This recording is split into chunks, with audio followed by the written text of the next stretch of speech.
Here. Moki, 2. Here. Jesse Sumner. Here. And Ron Bernier will not be present. You do have a quorum. Okay. I would just like to say for the roll call, of course, I'm here at about 1:40. I need to leave for about a half hour to do a welcome to the Lions Club Multi-District Convention that's going on in Palmer. And so I've already talked to the deputy mayor, so he'll be taking over if we're still going at 1:40, and then I'll be back within about a half hour. So if you see me get up and walk out the door, it's not because I'm mad or I don't understand it or something, but this was prearranged about 6 months ago. So, all right, just for there.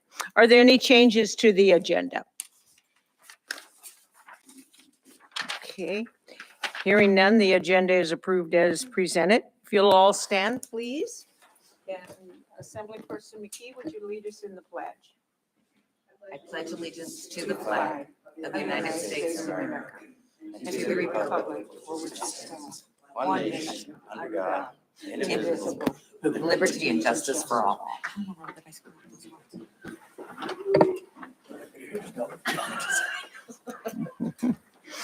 The next item on our agenda is audience participation. Anyone that would like to speak to and address the assembly, you'll be given 3 minutes and you can address the assembly on any matter. Doesn't have to be on our agenda or doesn't have to pertain to the budget. Is there anyone? I don't see anybody. Caleb, do we have anybody online? No, we don't have anybody online. So, last chance. Anybody here? Okay. Alrighty, so we will close audience participation. And the first item, of course, is the departmental budget presentations. And Mr. Borough Manager, you are up.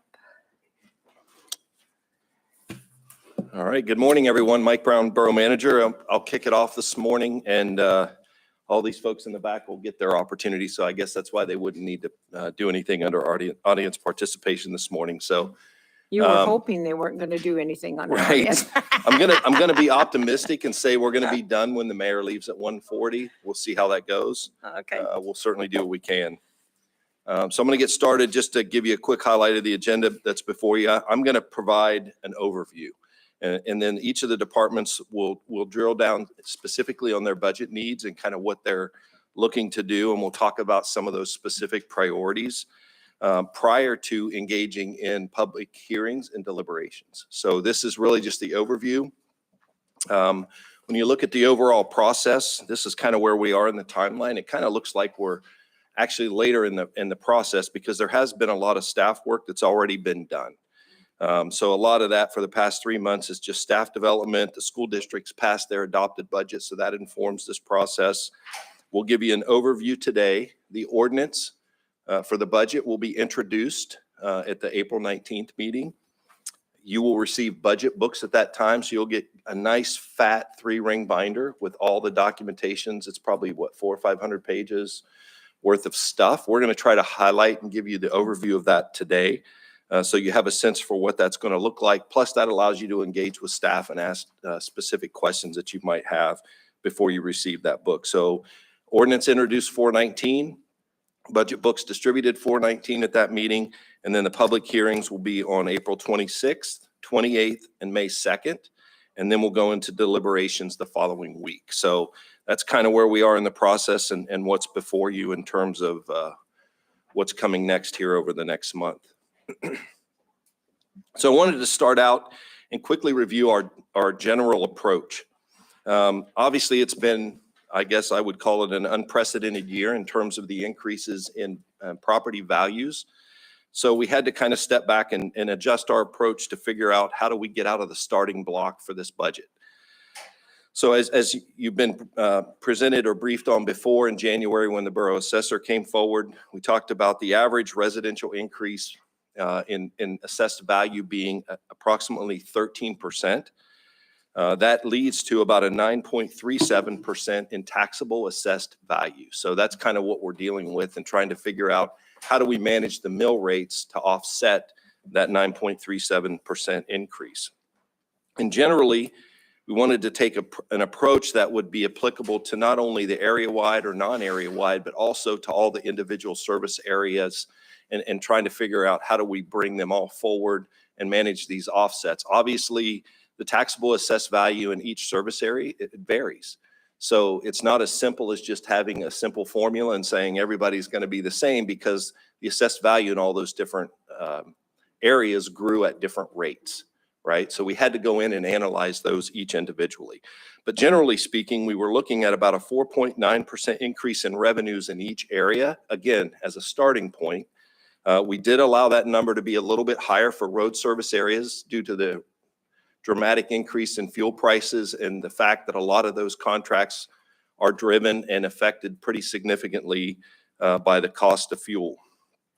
So, and then the other reason that we took the 4.9%, it's really depicted there in the bottom right of the slide, was we wanted to recognize inflation, but we also wanted to look at a way to create capacity to be able to put funding against the transportation projects, right? So the transportation 21 projects that the voters approved in November, we wanted to find a way to create some capital for that. Otherwise, we're just going to end up selling bonds in the future and then adding it onto the mill rate after that. So that's the general approach. I just kind of wanted to describe that so you'd understand, well, how did you get there, or how did you guys get started on this? So the next one here, this one, we'll introduce the area-wide mill rate. I've given you basically the last decade versus mill rates, just so you kind of have some context or perspective as to what mill rates have been in the past. The FY23 proposed budget has the area-wide mill rate at 9.3 mills, which is a 6.5% reduction in the rate itself from the previous or this current fiscal year. Had we kept the mill rate flat, that's where you would have seen a 9.37% increase in revenues. So that's what we're trying to offset, is the 9.37. The value of 1 mil for FY23 is listed on the slide. Sometimes that question comes up and folks want to know, well, what is the value of a mil and how that compares to the previous year? So this slide is really more for just context and perspective so you understand where we've been in the past. So I want to start by talking a little bit about what this budget does at a very high level. So like, what were those kind of strategic objectives that we set out as we were going through the budget development? So obviously, I've already kind of mentioned that, and we've been talking about this for the past couple of months since the Borough Assessor's report in January. You know, number one, we wanted to offset the dramatic increase in assessed value by lowering mill rates. So that's one of the things that this budget does. We wanted to obviously sustain borough operations and make sure that we can meet the service demands that the community expects of us. We wanted to continue investing in the LID program and in capital infrastructure. And when I talk about capital infrastructure, yes, we're talking about the Transportation 21 projects, but also other capital investments that are relevant to economic development and sustaining operations overall. And we'll talk a little bit more about that as we move through the presentation. We wanted to posture for grant opportunities. Obviously, there's been a lot of talk in recent months and over the past year or so about all the federal funding and different opportunities that may come as a result of that. So we wanted to make sure we had provision for some opportunities to put grants together as those opportunities present themselves. We wanted to continue to emphasize public communications and transparency, and to leverage technology and tools that we have to improve those processes and our ability to effectively communicate with the public. And then lastly, we wanted to maintain adequate reserves, and I'll talk a little bit about that as well in more detail as we move forward through the presentation. I wanted to kind of drill in quickly. These are kind of high-level FY23 goals or objectives that we've laid out. I can touch on basically the ones that are highlighted in red, but I wanted to show you how those align with the 3 focus areas that we have in our strategic plan. So I've already talked about LIDs. We want to continue to see that be a priority. We want to continue to advance some of those public communications transparency items like we talked about with the Problem Reporter app. We've seen a lot of development and enhancements that have come forward that I think are really helpful with road maintenance, but it goes beyond just road maintenance. We're talking about, you know, use in animal care. We've talked about how it's applicable in code compliance. So there are just a number of different functions that that app can provide us as we continue to grow that, and it becomes more and more useful to the community. Obviously, we want to complete Houston High School. We're still on track for a December completion, substantial completion, and get that school reopened and turned back over to the school district. And from a managing growth perspective, we'll spend some time talking about funding and constructing the transportation projects. We've had a lot of conversations recently about landfill operations, and we'll continue to look at that over this next year. And of course, we have the Metropolitan Planning Organization that'll be coming over the next year as well. So those are kind of highlights of some of the priorities as they align to the 3 focus areas in the strategic plan. I'm going to dive in now and give you some numbers. We'll talk a little bit about revenues and expenditures. The first one being that taxable assessed value increased by 9.37. That's obviously one of the revenue pieces that we're looking at. We are assuming the state appropriation for school bond debt reimbursement is fully funded. We have no reason to believe that that's changed or going to change as the session progresses. And we are seeing a return to pre-COVID revenues for bed tax and the Talkeetna water and sewer tax. So you'll see those revenues represented in the budget summary slide when we get to that. But those are probably the 3 key assumptions related to revenues. Obviously, that's helpful, but what we really want to spend our time on today is talking about expenditures and what that's looking like and where we want to recommend allocating funds. The wages and salaries for expenditures are based on the employee cost index with regular movement on the salary schedule per the collective bargaining agreement. Now, the next 4 bullets, I'm going to actually drill into each one of those individually. Employee health care costs are projected to increase by 13%. So we'll talk about that in more detail here in just a minute, as sticker shock probably sets in a little bit, but we'll kind of elaborate on what's driving those costs and what we think we can do about that. We'll talk a little bit about the local education contribution. That's obviously a large portion of the area-wide budget. So we'll kind of lay out 3 scenarios for you and allow you to consider that. And I'll show you what's budgeted. And then we'll talk a little bit about capital and then staffing increases. So on staffing increases, this budget calls or proposes 4 new full-time equivalents. The directors for each of those departments will speak to that. 2 of those positions are area-wide. One is for the Butte Fire Service area, and one is for the Landfill Enterprise Fund. So those, I just wanted to pull that together so you have it in one spot, how many new FTE increases we are proposing. And then the directors will talk about how they fit into the operational needs for their specific department when they come to their presentation.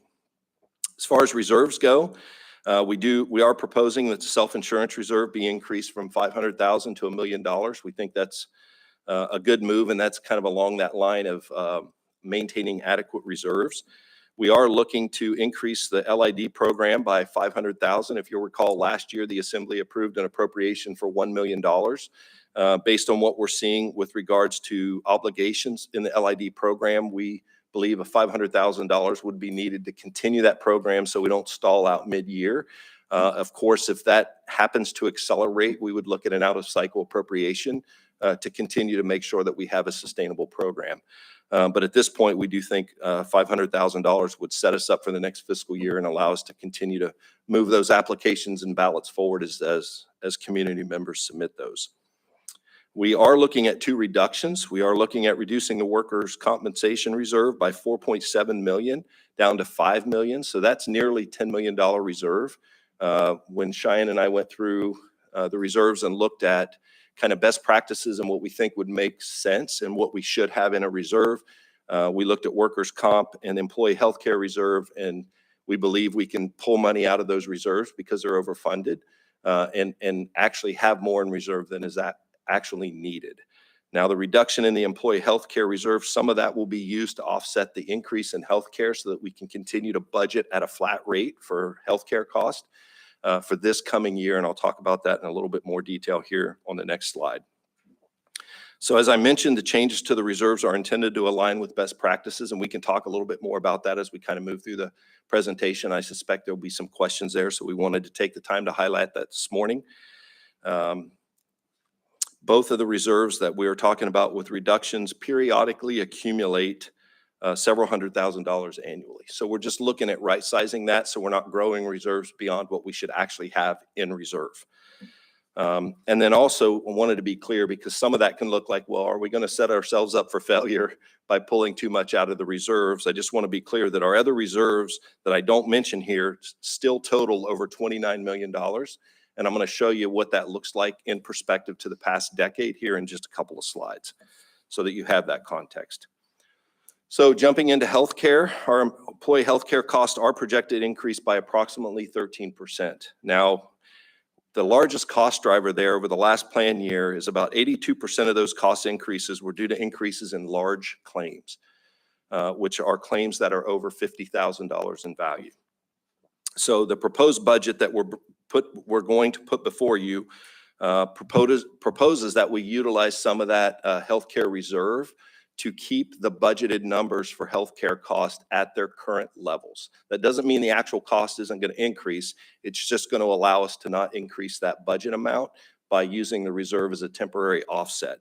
And the reason we want to do that, and what's in the center column of this slide, are 9 different cost containment options. So, and this is one of the things, and I kind of allude to it there on the top right of the slide, this is the difference between our plan and where the school district is. As a self-insured plan, I'm not going to sit here and tell you that you're, and I know Ms. Nowers has some very specific thoughts on that around the cost of healthcare, but what it does allow us to do is see that detailed claim information and understand what is actually driving the cost. So based on those reports, we think there are 9 options before us that we can choose to look at and potentially implement that could help us with containing cost. It doesn't mean, and based on the joint or the conversation we had at the joint assembly school board meeting, I would agree, we're all navigating a broken system. The difference between where we are and where the school district is our ability to navigate the broken system because we have access to information that they don't. So what we're suggesting here is that we have the opportunity to dive into this, look at these different cost containment options over the next several months to a year and figure out how can we potentially make adjustments to our plan that would help to keep those costs reined in. Now, obviously with large claims, there isn't a lot you can do about some of that. We did kind of look through the large claims to kind of see, are these conditions that could be prevented? Are these things that can be predicted? And for the most part, we didn't find that to be the case.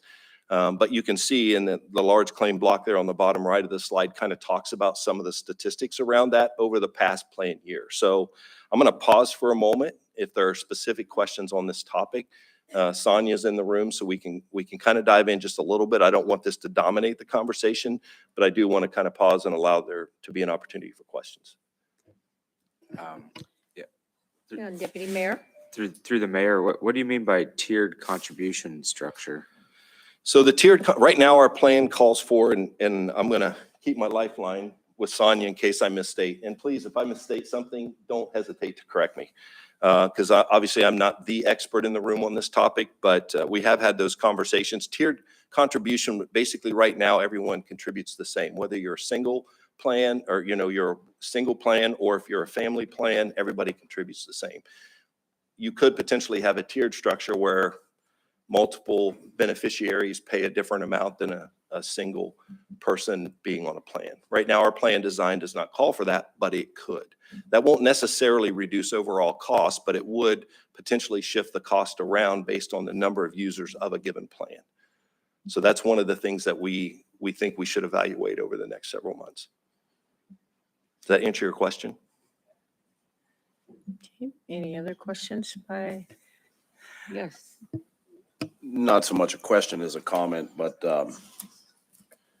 during the last meeting with the school board, I touched on the insurance quite a bit and have been for the last year working with them. And I just wanted to mention that when we look at, we've saved $17.8 million. So I've heard a lot of people say, well, we spend the same amount of money as the school district. Why are you beating them up on this? Well, we allocate that much, we budget that much, but then at the end of the year, we don't actually spend it all. So we've saved $17.8 million in reserves. They have a body of approximately 5 times larger than ours that they insure. So if they can't show me $79 million in reserves, then that's, and I know they can't because they don't have a dollar in their healthcare. 5 times. You just said 79 million. That's 5 times 17.8. That's it would be 79 million. So approximately, that's why being self-insured, and that's why I've touched on it a lot lately. So, and I will be touching on it a lot more in the future, but I wanted to mention that very proud of the job that Cheyenne and the team are doing here. And it's great to see that we have that much in reserves, and it pays to look at those every 90 days. And thank you. Assemblyperson Nowers. So can you talk about the healthcare reserves and setting that level? So what, when you lower it to 10 million, how are you determining what the correct level is? And then secondarily, and then I have a follow-up question on it. Through the mayor to Assemblymember Nowers. When we look at reserves for self-insurance, what I have been told by our consultants is we should have at least 90 to 60 or 90 to 120 days of costs in the reserves, plus our admin costs. By moving our reserves down to the $10 million mark, we're looking at a full year of costs in our reserves. So that's what we're doing. As far as I can tell, looking back, we've never right-sized that reserve. So in 1997, we were 2 million plus in the hole in our self-insurance. And we have since built it up. Some years we spend more than others. Since 2017, we have budgeted the same amount per employee for healthcare costs. That's part of what drove that reserve up to where it is. Does that answer your question? I think so. So it's actually 10 million is actually a very conservative number. You're budgeting for a full year when really best guidelines is a third of a year. Right. I could budget for a third or a half of a year, best guidelines. But part of what I took into account is those large claims. The growth in our large claims is not only those claims that exceed our stop loss, but we've had a huge growth in the number of claims that are large, 50,000 or more, that don't quite meet the stop loss kick in. And so since those are not something that we could actually foresee in the future, I left a little bit of extra in there just to cover those large claims, because we have seen a huge growth in, I believe it is the $150,000 to $100,000 range that we haven't seen in the past. Okay. And then the other question is on that healthcare reserve. So how does the funding, where does the funding come from? And is it on sort of a yearly, when do you square it? Is it each year at the end of the year when you see your expenses versus revenues? If you could just speak to how that account is managed. What we do with the funding for healthcare is we budget per employee $23,300 for their year's worth of healthcare. Every pay period, a portion of that is moved into the health insurance fund.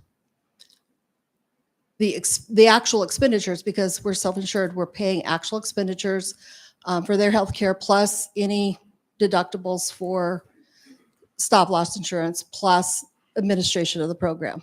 So at the end of the year, plan year, we look at those costs and we determine how much our per employee cost really is. But it all sits in another fund. It's not area wide. The money, if you're an area wide employee, your money goes to the self-insurance fund. If you're a road service employee, your money goes to the self-insurance fund. And then expenses are all paid out of those funds. They're not paid out of area wide. They're paid out of the self-insurance reserve. That's why it has its own reserve. Okay. And just to bring that to the final. So when we budget 23,000 per employee, it's kind of like our best guess of what we're going to spend on it. We kind of set a number and then we see where expenses come in at the end of the year. Actually, what we do is I look at the plan year. We do an estimate annually because part of the union contract requires that the employees pay a portion of the healthcare. So annually, we go through the actual total costs of the plan, which Sonia can correct me if I'm wrong, but it's total claims paid, premiums for stop loss, admin costs. We divide that out per the number of employees and we figure out the per employee cost. And then I look at that per employee cost. Sonia looks at it to inform the employees how much their contribution is going to change and what their total contribution is. But I also look at to see if what we're budgeting falls within the realm of the actual amount budgeted. So as long as we're under that 23,300, we're good. As you're going to see in future slides, we are projecting that we will be above that this year, and we're utilizing some of that reserve to funds. offset that. So we're not increasing the amount we're budgeting. Okay, thank you very much. Deputy Mayor? So does the Matsu Borough offer HSA accounts right now? Or health savings accounts, I mean? We have a flexible spending account. We don't have an HSA account. A little bit differently, employees can contribute pre-tax dollars up to, I believe it's $2,600, and they can utilize that money to offset some of their costs. Now, their contribution to health care does come out pre-tax dollars. So what they're required to contribute. Yeah.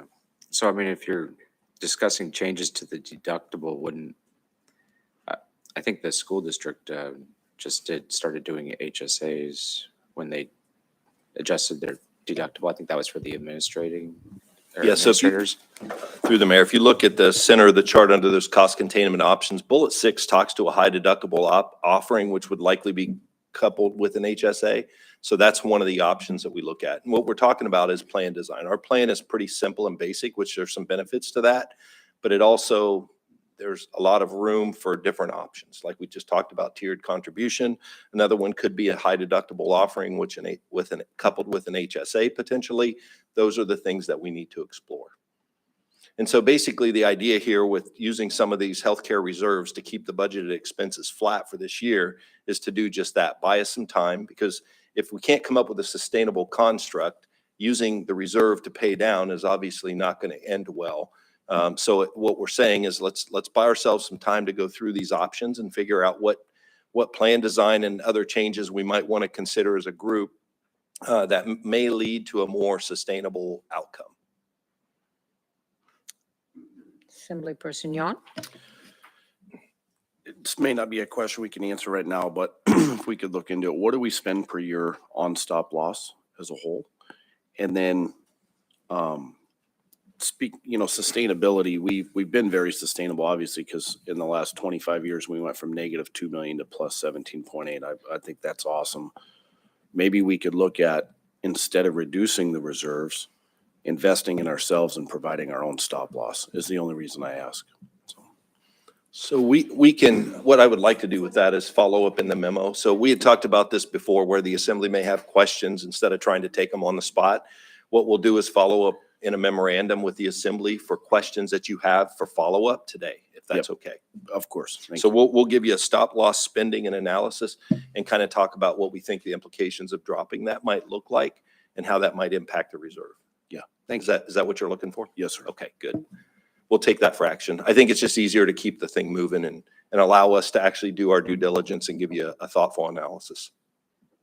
Okay, Assemblyperson Nowers? And just along with that, if we could get the total cost per employee over, the last 10 years, so we can kind of see how that's tracking. Yep, and I think we already have that data produced. I think you may have a copy of it, but we can send that to the body. Yes. We had put some of that Assemblyperson Key? data together expecting that question. It's just, we didn't incorporate it into today's presentation. Assemblyperson McKee, go ahead. Yeah, right now, the second bullet point says options for a third-party administrator. Who administers it now? EBMS. Oh, okay. So we could look at different third-party administrators that might provide different options Mhm. that might be a little bit more beneficial. In other words, your third-party administrator may or may not be able to execute certain parts of a plan. So if you're coupled with that third-party administrator and they can't do it, you may not be able to explore an option just because they're not capable. Mhm. So we want to revisit that and see if there's a better option for that third-party administration. Okay, the second question, re-engage local providers, re-discounts. Re-engage, did they stop for a while or? No, I mean, I don't want to throw anybody under the bus on record, but we pay a little bit more for certain services with medical facilities out here in the valley that we may not pay the same for in Anchorage. Oh. So, we want to revisit and kind of talk about, are there opportunities to get better discounts? And then if not, we may look at steerage that would drive people to the less expensive providers that might be in Anchorage. But obviously, we are seeing a lot of healthcare expansion and growth out here in the valley. So I think, there are a lot of specialties and other services that are becoming available out here that maybe 5-10 years ago weren't. So we just want to revisit that and make sure that we're getting the best deal that we can, given the services that are available in the area. And then just one more, this medical tourism sounds great, but what is that like the bridge program? Yeah, the Bridge Health is an example of that, where you may literally fly out of state to get services that are much cheaper. And even with the cost of the flight and all of the, the housing per diem, all those things, it still may come out to be cheaper than if you were to buy the surgery, for example, up here in Yeah, Alaska. I'm thinking. That's just a reality. We already have a plan. Some of that capability already exists and is in place, but we may need to look at creating more encouraging ways to get people to do that, whatever that may be. So we're going to take a look at that as well. But that's exactly what we're talking about. Thanks. Any other questions on healthcare before I move on? I'm just going from one topic to the next. We're going to go from healthcare to local education contribution, and it's just going to get better. So I'm going to move forward to the next slide then. And again, I'm trying to keep this pretty simple with just one slide, but it gives you the key talking points as you kind of consider these things. And obviously the budget document will provide a lot more detail. So for the local education contribution, again, trying to do it in one very simple way.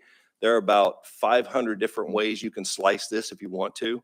But in the end, the borough provided $65.8 million the last fiscal year.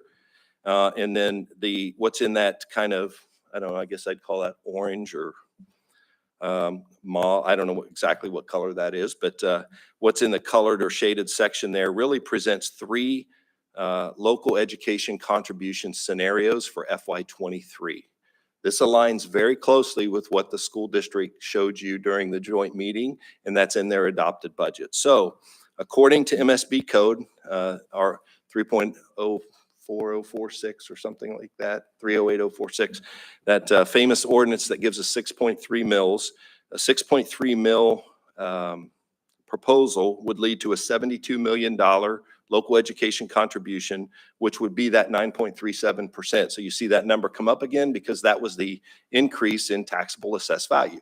So that's what 6.3 mils looks like over last year, because they received 6.3 mils last year. So it's pretty simple math in that regard.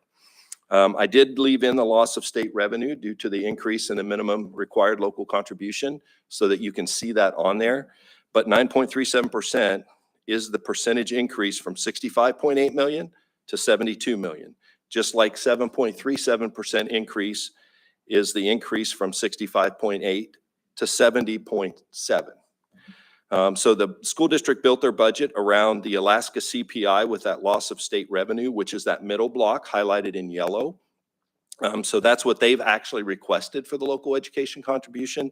And then just a straight up 4.9% increase, which is that CPI factor I talked about earlier in the presentation, would lead to a $69 million appropriation. So those are 3 different scenarios for your consideration. The budget that is going to be before you has a local education contribution of $72 million because that's what MSB code requires.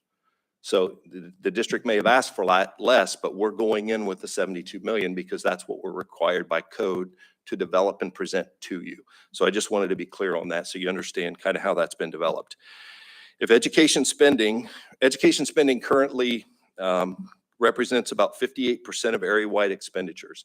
If we go with the 6.3 or that $72 million with an area-wide mill rate of 9.3 mils, 6.3 mils represents 68% of the area-wide budget, just so you kind of understand how that grows or eats into, I'll just say it, into borough operations. But those are the 3 scenarios before you. What will come again before you in the budget is the 72 million, 6.3 mil proposal for local education. I'll pause again if there are any specific questions before I move on to the next topic. Assembly Person Hours. Thank you. So one thing, if I understand it correctly, that's really bothered me is that loss of state revenue is calculated by the state using value that they, all the value in the borough, including the 150,000 mandated exemption for senior citizens and disabled veterans? Through the mayor to assembly member and hours, no.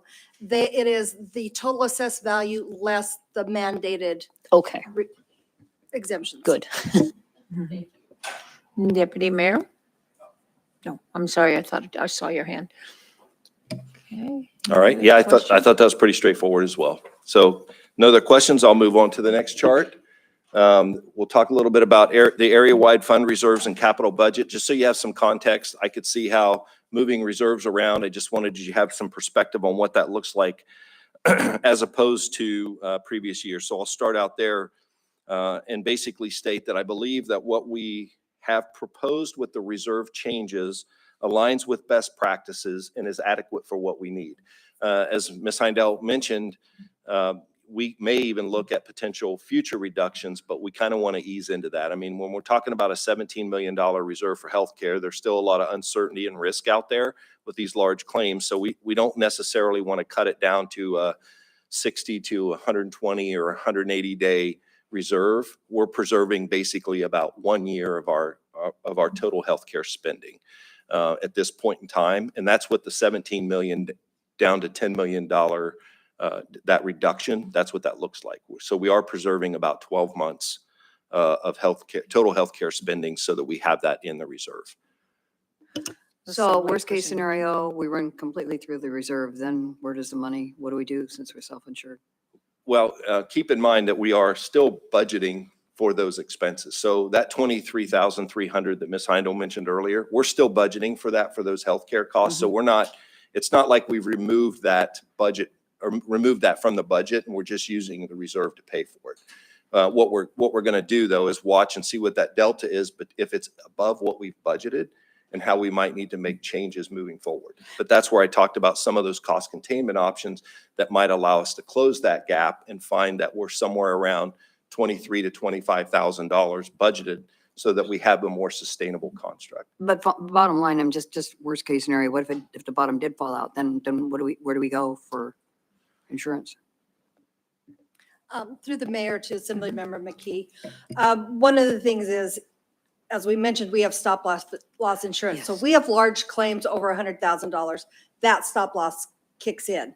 So at that point, we're no longer paying for those claims out of the 23,000. Okay, got that. Thanks. Further questions? Yeah, Deputy Mayor?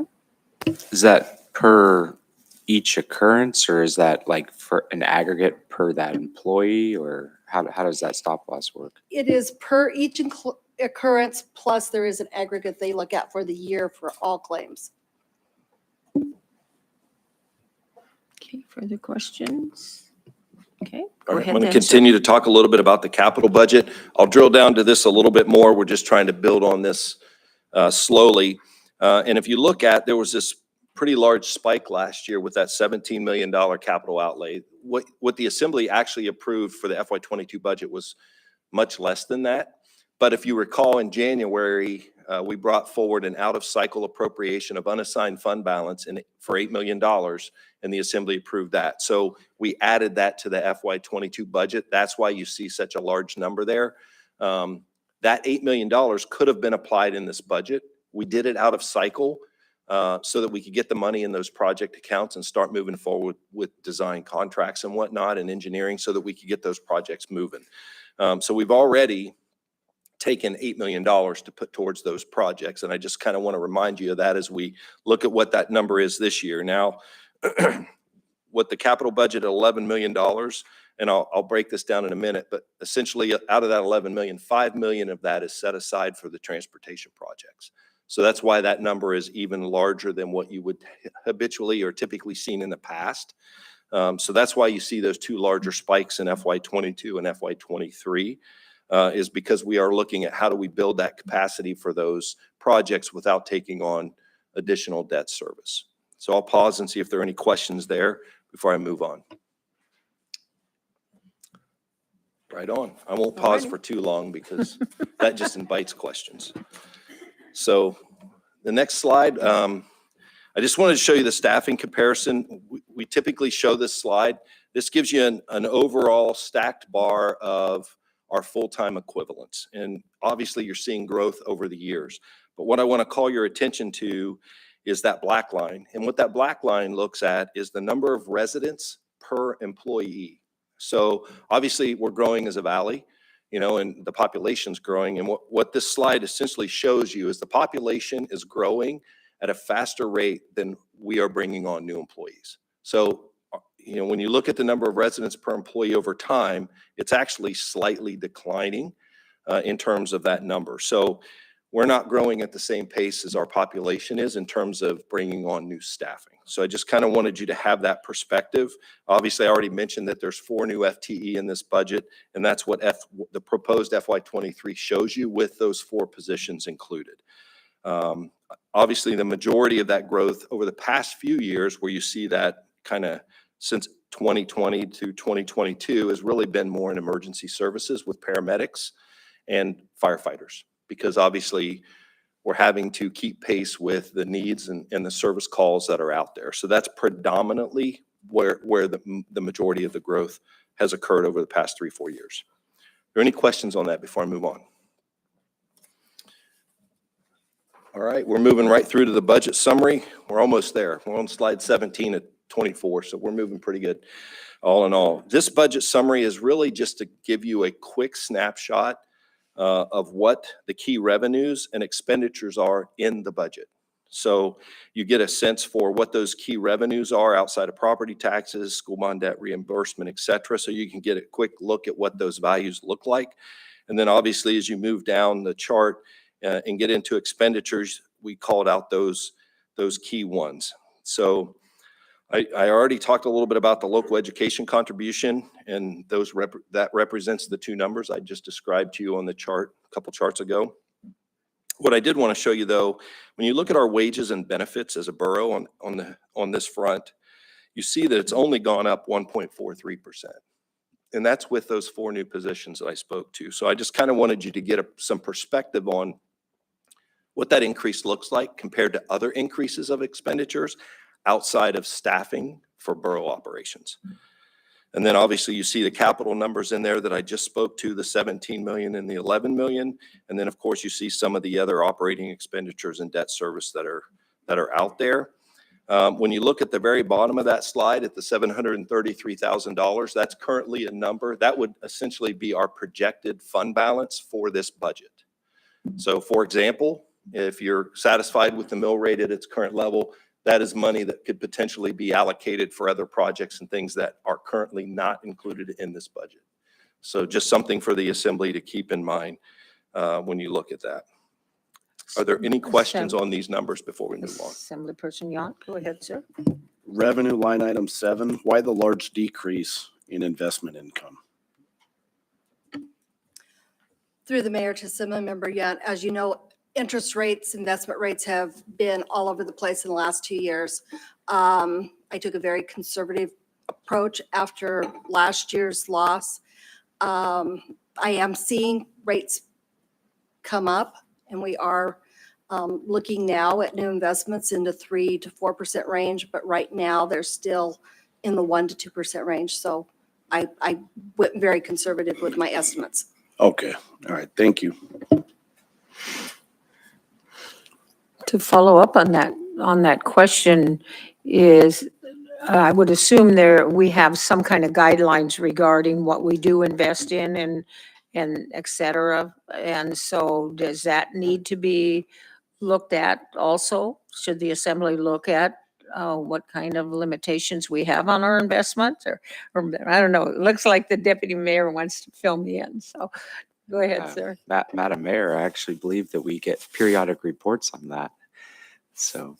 Right, but I was thinking about regarding like code requirements. You can only invest, like in the bank or, quote, what we would consider safe type invest. That's what I was trying to say, sir. Thank you. To the mayor. Yeah. We do have an investment policy that has been approved by the assembly. We are only allowed to invest in federal or state, local government investments and very high rated stocks if we chose to. All of our investments are in government securities. Okay, all right. Yes, Assemblyperson McKee. And who actually, do you get to be the one that makes the investments, or do you have like some person who does this, or? Through the mayor to Assemblymember McKee, yes, I am the one that's ultimately responsible for the investments. Thanks. Okay, further questions? Okay, sir, I guess. Great. Oh, I'm sorry, Assemblyperson McKee, go ahead. Probably all the rest of you know a lot more about this than I do, but the school debt service reimbursement going up 108.42%, what the heck? How did that happen? What does that constitute? Because I wasn't here for last year's budget. Through the mayor to Assemblymember McKee. The reason that it increased to 108% is because in fiscal year 22, they only funded roughly a third of what of the 70% they should have funded, Who's the they? the state of Alaska. Okay, that's what I So thought. we're projecting, based upon the governor's budget and what's happening in the legislature, that they are going to fully fund that reimbursement this year. I see. Okay, thanks. And then if I may add on to that, we follow the debt service schedule. So various bonds and bond sales lead to, retiring bonds at different times. So there is we have a debt schedule through like 2035. So we know what those debt service payments are going to be, and they vary year to year. They're not, it's not flat across the board. So you're going to see the budget adjust to those debt service schedules. So that there's a little bit of element of that. What we're really looking for when you kind of zoom out big picture is from a school bond debt perspective, our payments typically have been around a total, that's our contribution in the states, a total of about $24-25 million a year. After FY25, that starts to taper off to somewhere around $18 million a year. So that's when we see some of those bonds, older bonds, retire out, and then we start to get to a smaller level that we have to be concerned with. The reason I mention that is because when the state has not come through on its 70% reimbursement, we were left with that portion of 25 million. As that debt service schedule starts to taper off, we're going to have less of a liability, because then you're dealing with a total of $18 million or $16 million as opposed to an annual $25 million. So that's what really jammed the borough up a few years ago when they didn't get any funding from the state, is trying to react to it. At that point, it would have been the 70% of the 25. So something around $18 million in a given year is a very large ask. As those numbers come down, it does create some flexibility and reduces the risk for us. We are maintaining a debt service reserve because of the unpredictability of the state when it comes to funding this. So we do have, as we talked about, it was a little over a year ago, I think, so it's probably new to Ms. McKee, and maybe just reminding a couple others that we had that conversation and wanted to make sure that we left ourselves in a place financially where we could lead by a year. So if the state just decides it's not going to come through on reimbursement in a given year, we're not left having to revisit and have it being a crushing blow to the borough budget. So we have set up a reserve to make sure that we have a little bit of latitude and we're not at risk in a given year. It doesn't mean we wouldn't have to adjust, but we wouldn't have to adjust right now because that was very problematic in the past. All right. Alrighty, good. Go ahead, sir. All right, so we're moving on to the mill levies. So this is where we kind of zoom out and take a look at all of the mill levies for all the various service areas. Obviously, the area-wide, non-area-wide are included in here. Where you see green, that just depicts that the mill rate for the FY23 proposed budget is lower than what was in what was approved in FY22. There are two service areas where the mill rate, one service area where the mill rate stayed the same and one where it went up slightly. And when we talk about the Port McKenzie service area, it's just a very, very small service area. So it doesn't generate a lot of revenue, and we're talking about literally a few $1,000s when we talk about a difference between a 9.5 and a 9.4. So the rest of these mill rates, it just gives you a snapshot, and I would really call your attention to the percent change in revenue. In the past, we would look at the percent change in the rate, but it only tells you the change in the rate. It doesn't actually tell you the outcome of applying that rate. So this column shows you the actual outcome in terms of the change in revenue for that service area based on that rate and the taxable assessed value for that specific service area. So this is something you may want to take a look at over time. We just wanted to roll this out and show you that so that you would have an idea of what is that going to do in terms of affecting revenue for each of those service areas. This is the starting point. Are there any questions on that? Because I know this is a lot of numbers and we don't necessarily have to parse it out now, but what we wanted to do is kind of bring all of that together for you so you're not having to leaf through several pages in the budget book and try to understand what the actual effect was by establishing a given mill rate. Assemblyperson McKee, I think you had earlier in the year had a request from one of your either road or fire service areas for an increase. They had asked you to increase their mill levy? Go They ahead. actually did, and you've caught me off guard there because I Okay, don't that's exactly fine. remember. I but just, yeah, you're right. okay. I just wanted to call that You back are to your right. attention. So Yeah. when you're looking at Actually, this. it may have even been my own district. Let me go I back and thought it look. was yours, but maybe I'm mistaken, or here's somebody's going to bail me out, I Well, think. through the mayor, we did respond. Ms. McKee has an email on that would have Okay. shown what that increase would have led to and Uh-huh. what this looks like. We Yes. did not accept that change and put that into the proposed budget. Okay. Did or Okay. did not? All right. Thank you. I knew somebody So bailed me out. we can Okay. revisit that, but we did provide a follow-up on that and actually what that increase would have led to in terms of a percent increase in revenues for that Okay. service area. Okay, good. All right. Any other questions? Okay. Yeah, and that was really just more for you to take a look at over the next several weeks, not necessarily to cause you to have to figure out what questions you should ask as a product of that. So I wanted to kind of talk about tax implications. So when we kind of look at this from a taxpayer perspective, what does it actually look like? So as we talked about, as we look through, obviously we saw a reduction in the area-wide mill rate and we saw a reduction in the non-area-wide mill rate. Obviously, we can't evaluate every scenario with every service area because it's just too complicated for that. So we just looked at area-wide, non-area-wide together. And if you consider those reductions, it leads to an average increase of $170 in taxes for your average taxpayer, for your average valued home. And then again, as I mentioned earlier when I was talking about salaries and wages, because I don't want folks to think that, okay, well, we saw this CPI index or this consumer price index and we saw that and said, all right, we're just going to grow our budget by 4.9%. That's not what we did. If you look at area-wide operations, actually look at borough operations, this year's increase is 1.54% above what it was this current fiscal year. What we did is applied that delta that was created, that additional funding for capital. That was the intent. I told you that up front. That's what we were trying to do. That's what we did. We didn't build a budget to 4.9%. We built the budget based on our needs with those projected increases and then tried to create a bucket, in this case, $5 million for capital for those transportation projects. I also wanted to highlight, when you look at some of the key operating expenditures, I kind of laid out the 1.54% that's actually shown there on that column to the right. And then at the bottom where we talk about in that gray shaded area, it talks about the impact to the mill rate of selling $45 million. So we've had that question come up before. Well, if we don't forward fund these projects, what's the impact of selling bonds? Well, the impact is you get to spread the cost over 20 years, right? Because you're selling debt or you're selling a bond, but that would add about a 0.26, what that would look like and how that might affect the area-wide mill rate.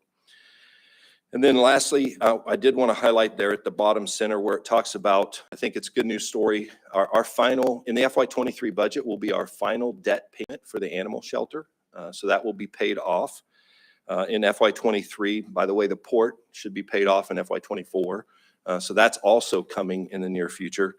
And then what we've chosen to do there, and I kind of wanted to just zero in on the non-area wide for just a moment, is we have looked at reducing the non-area wide mill rate, and we coupled that with the use of fund balance to address deferred maintenance needs. So you'll see that in the budget and the capital is that we want to take that additional money as we lowered that mill rate and address some of those deferred maintenance issues so that we can stay out of the debt business with regard to the animal shelter and those libraries, things that fit into that non-area wide budget. So I just wanted to call your attention to that. I know that topic came up last year when we went through the budget presentation. Assemblyperson Yount had a question, sir. Thank you. Quick question. This is an awesome chart. I love this. This is something very simple that we could show any taxpayer that I think they would, they'd be able to follow quickly. But I just wanted to, so I have it in case anybody asks me, what are we valuing? What are we using as the average home right now? I believe it's about 320 grand, but that's pretty spot on. Okay, thank you. That's very spot on. I remember that coming up, but I wanted to confirm so that if anybody asked me, I could say it's $170. And that's exactly why we put this slide together, is so you as assembly members will have those talking points and some key data points that really resonate with constituents and aren't just more government talk around big budget numbers that don't make a whole lot of sense to folks. This kind of really does drill it down to say, well, how does it affect your average individual in terms of increases? Because a reduction in the mill rate does not mean a reduction in taxes. It just means a reduction in the mill rate. So that's what we're trying to kind of bring together so you have an understanding of what that offset looks like. Thank you. Any other questions before we move on? Okay, go ahead, sir. All right, I'm going to slide into a quick highlight of the capital budget. Again, you'll get this in its full, in the budget book here when that comes available on April 19th. But I just wanted to highlight a couple of area-wide, non-area-wide capital projects that'll be before you. So obviously I talked about Transportation 21. Proposed budget has a $5 million line item to put funding towards those projects. And again, I'm just going to highlight some of these. If you want to ask questions about specific ones, please feel free, but I'm not going to read them all to you. The Government Peak parking lot expansion, I kind of wanted to speak to that one. That's one where a department had requested that funding over 2 years. We evaluated that and thought it would make sense to bring the FY24 funding forward, because if we're going to expand that parking lot at Government Peak, it makes sense to construct that next summer prior to the Arctic Winter Games so that it's available for the Arctic Winter Games. But I want to be very clear, we're not building this for the Arctic Winter Games. We already need a parking lot expansion for just day-to-day events and things that take place at that facility. So, but we thought it would make sense to potentially accelerate that funding so we could get it done before the games and be able to take advantage of it in 2024. So I just kind of wanted you to understand why that's a larger line item. And also I wanted to mention that I have reached out to the Matsu Health Foundation, and we're going to be talking to their program folks and see if there are any grant opportunities where they might help us with that, which would reduce the need from the borough, where we kind of put a partnership together there, and potentially any funding with other nonprofits that might be interested in partnering with us on that expansion. So we are in the process of looking at that as well. So I didn't want you to think we're not making the effort to find some outside funding sources for that need. We also put in a line item for Ski Talk Ski Area. This $250,000 specifically would allow them to make road access improvements to Ski Talk. One of the things that's been an issue there is just the grade of access and the inability to get school buses in there. So if we can get a lower grade and an improved road in there, theoretically you can get school buses in there and have after-school programs and different school programs related to Ski Talk and make that available to kids on a larger basis. So that's one thing that we've been in conversation with with the Ski Talk folks or Hatcher Pass Experience folks about, and that's what that $250,000 line item for that entails. We continue to put we want to continue to put funding against the e-commerce project so we can continue to make improvements to e-commerce over time. We've talked about that at the strategic planning session, but we did want to continue to provide funding for that. I'm moving on to the second column now, where it says the Borough Gym Flooring. I only call that out because somebody's probably going to look at that and go, well, why would we put $250,000 into the Borough Gym? It is widely used, but this is really why I think we should go after that. Is there's a loading issue on the floor. So it's not just about the aesthetics of the flooring itself. We had an engineer come in and evaluate that, and they discovered underneath the floor that there are some loading limitations. It's difficult to manage events and the weight capacity in that gym. So I think from a public safety perspective, it just makes sense to get that floor reinforced and not have that limitation in place. Therefore, we're not taking any risk on with any issue where somebody from an event might be over capacity or something like that. So that's why I think it's a little bit more significant than just putting new flooring down, is it address. And again, this is an older building. with the exception of the additions, of course. And I think that would be something to take a look at. The Sawyer crew, we continue to have some funding there for project funding to continue the work that community development's been doing with regards to beetle kill and fuels risk reduction associated with that project. MSCVB, they're $750,000. That's typically been the funding. And I think the idea there is that predominantly comes out of bed tax. But we have left that line item. That is their request for this upcoming fiscal year. We did put a line item in there for seismic resiliency just to start to create some capacity for addressing some of the seismic needs in facilities across the borough that we're currently aware of. I think after the 2018 quake, a lot of assessments were done. Things were made known, and we are also looking at grant opportunities where we can use seismic resiliency funding to potentially go after some of these needs. But I do think it's something that we should, as a borough, we should continue to do to make sure that we have that resiliency built into the facilities that we have. And then also, I didn't mention it on here, but we also had a smaller capital line item for like LED or energy improvements. So we are starting to look at how do we create some project funding for that. So if we want to go through and replace lights in a building and go to LED so we can get better, lower our utility expenses, stuff like that, we are starting to look at how we might create some capacity to make improvements like that are operationally beneficial. And then lastly, on the non-area wide, I already spoke to this, but you'll see a line item in the capital budget under non-area wide, which is the use of fund balance coupled with a reduction in the mill rate to create some capacity to address deferred maintenance needs for those non-area wide facilities. I will pause there. If there are any specific questions that you may have on anything that's listed. Assemblyperson Yuan? I'm really excited to see the money in there for FIST passage. I've seen firsthand that really is working. Is that pretty standard with what we've been spending per year, 500,000, or is that slightly more or less? Through the mayor to the assembly member, yeah, it's roughly about the same. We've gone anywhere from 250,000 to $1 million, depending on the year. Thank you. Earlier, there had been, I'm sorry, Assemblyperson McKee, go ahead. I'm looking at the Matsu Convention and Visitors Bureau, and that seems like it's probably one of the biggest ones on there. Why is that so huge, and what do we get for it? So through the mayor to Ms. McKee, that provides part of their operating funding. I would prefer that Bonnie Quill speak to the need. I will tell you, this is in line with what the borough's done in the past, so I carried this forward. I think that's something that we can ask Bonnie to come and speak to during the public hearings if you'd like. I can reach out and ask her to do that. But this is pretty standard and in line with what the borough's been doing for the past several years. So do they actually have a thing where it says, this is what we do and this is what it costs? Absolutely, they do. And this Yeah. is what it produces? And I can pull that up. I think there was a report, Mary, if you would take that note. I think we sent out the last MSCVB report where they talked about their annual budget that their board of directors passed and how this $750,000 fits into that. Okay. So we'll provide that to you. We'll get a note and send you an email on that so that you have that information. Okay. Assemblyperson 2, go ahead, sir. When you talk about energy savings and you're talking about LED lights for the buildings and whatnot, I've had reports saying that we use electric heat in some of our buildings. Have we thought about changing that over?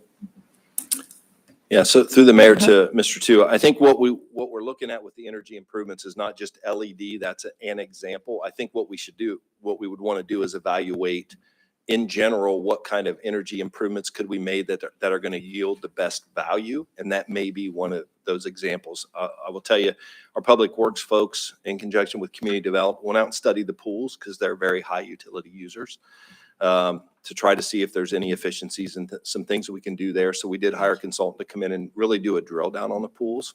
I'll tell you, it didn't yield much of a change because, the pools are fairly new. They were renovated here recently. But those are the types of things that we're looking at to see if there are some operational savings that are recurring in nature. But what we need is the ability to do those capital improvements to get to that point. So that's what the capital fund essentially would do, is to try to get something like that started. Right now, we don't have any provisioning for that. That's some follow-up, sir. My understanding when I was talking with the person that's buildings up in Talkeetna. Something about the wastewater treatment or something. Okay. Thank you. Okay, Assemblyperson Nowers. I appreciate the energy discussion just because that's a line item every year, and I wouldn't expect that our electric or heating costs are going to go down next year with the cost of the fuel. Are we, and I think there is some, but is the borough doing any sort of energy audit or energy monitoring? I know the school district has done some. Are we doing any of that on our buildings to identify some of these areas that might be high users, that it might be cost efficient to make an adjustment to? We are, if I can, I may ask Terry Dolan to speak to that during his department present. Is that okay, Terry? That gives you some time to think about it too. But yes, we are doing some of that. And if it's not something Terry's comfortable laying all out, we can also include that in a follow-up. There are some efforts there, but I don't know where we currently are as of today with some of those efforts. I have a general idea, but I think Terry could probably do a much better job than I at speaking to it. And again, we may follow up, Terry, if you think that's warranted instead. I don't want to try to put anybody on the spot. We want to get you the right information. Assemblyperson Yacht. Thank you. Through the mayor. So seeking state support for a match on the transportation 21 package. Is that something we could talk to our lobbyists about? So we see the preliminary budget where the governor's at, where the House, so we have no idea where it's going to wind up, but I think we should make that a legislative priority with the large increase in finances and liquidity that the state's going to be sitting on after this last year of oil revenue. So. Yeah, so through the mayor to Mr. Young, that already is a priority. John Harris is working actively on that. The legislature's not quite to the capital budget. Actually, I just spoke to him yesterday about this. He understands that's our number one capital priority and why. Now, I say that right behind school bond debt reimbursement because I said we definitely don't want to concede that. But behind school bond debt reimbursement, this is our number one need. So he understands that. It's already a published legislative priority approved by the Assembly. I think some of it is we're just kind of waiting for the House and Senate to get past the operating budget to where they kind of talk about that. But, as the conversation went yesterday, it's generally going to be, well, what's the size of the PFD? Where does the operating budget land? And then that'll obviously have a lot of influence on where the capital budget goes.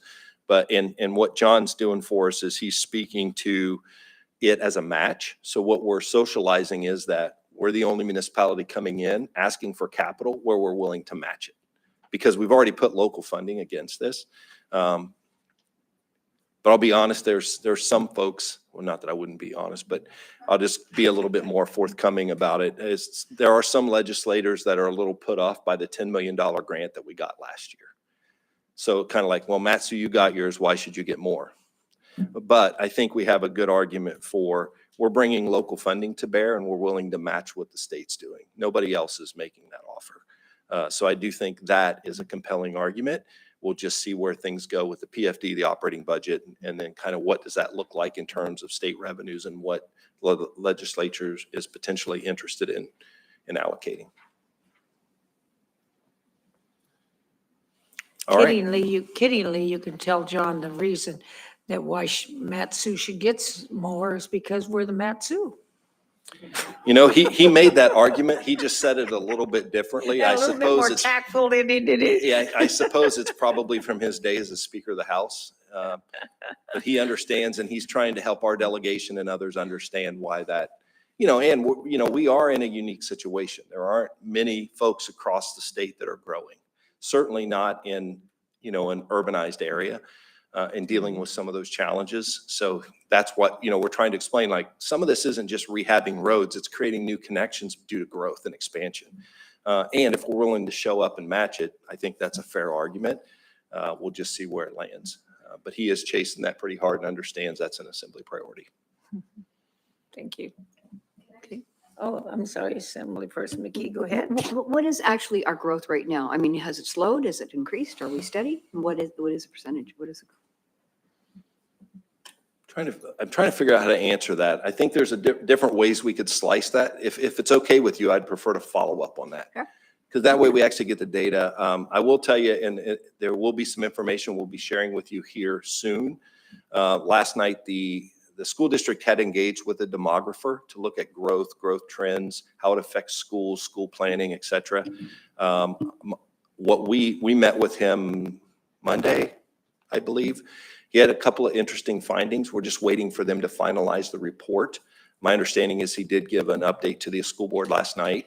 Once that report's finished, we'll share it with the assembly. There are some interesting things in there around housing, jobs, growth, how it affects schools.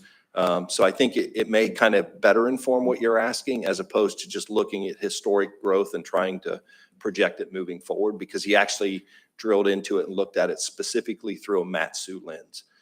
So we will have that available as soon as the district provides that report. They contracted for it, so we just need to wait for that to be finalized. But it's pretty robust, and I think it's like 195 pages. So we'll be happy to share that with you, and some of you might find some of the things in it very interesting. Fair enough? All right, am I okay to move forward? Yes, sir. All right, so I wanted to come back and update the assembly on two specific projects. We talked about Transportation 21, so I'm kind of going to leave that alone unless you have specific questions there. I just wanted to provide you, what the total package was and what we're currently funded at prior to this budget. That's that 27% that's represented in the center column there. But what I really wanted to do is give you an update on Station 39. So in the past, the borough has always funded the building of roads, schools, fire stations, and recreational facilities. And maybe I shouldn't say always, I should say generally, so that the attorney doesn't have to correct me. Generally, the borough has done that using a debt instrument. So typically it's bonds, but we also use certificates of participation, which are no longer a thing. But we've always done it in terms of buying debt. What we're trying to do here with Transportation 21 and arguably with Station 39 is forward fund those projects. So what I wanted to kind of highlight is, when you're doing this budget annually, you have a limited capacity to generate that type of capital in short order. So what I'm proposing here, and really what I wanted to update the assembly on is, based on our most recent projections at a 35% design, and I'm kind of reading through that right column of the chart, is we don't have near enough funding for Station 39. Last year, the assembly appropriated $6 million for that project. We're not going to put it on hold per se, but we are going to finish the design of the project. But once that design is complete, we know we do not have the funding to construct it. So I wanted to make sure I had updated the assembly on that. And I am not asking for additional funding in this budget. So essentially what I'm telling you is we have prioritized the road projects over the building of this station at this time. It doesn't mean we don't intend on bringing further appropriations forward. We're going to continue to look for grant opportunities for the station.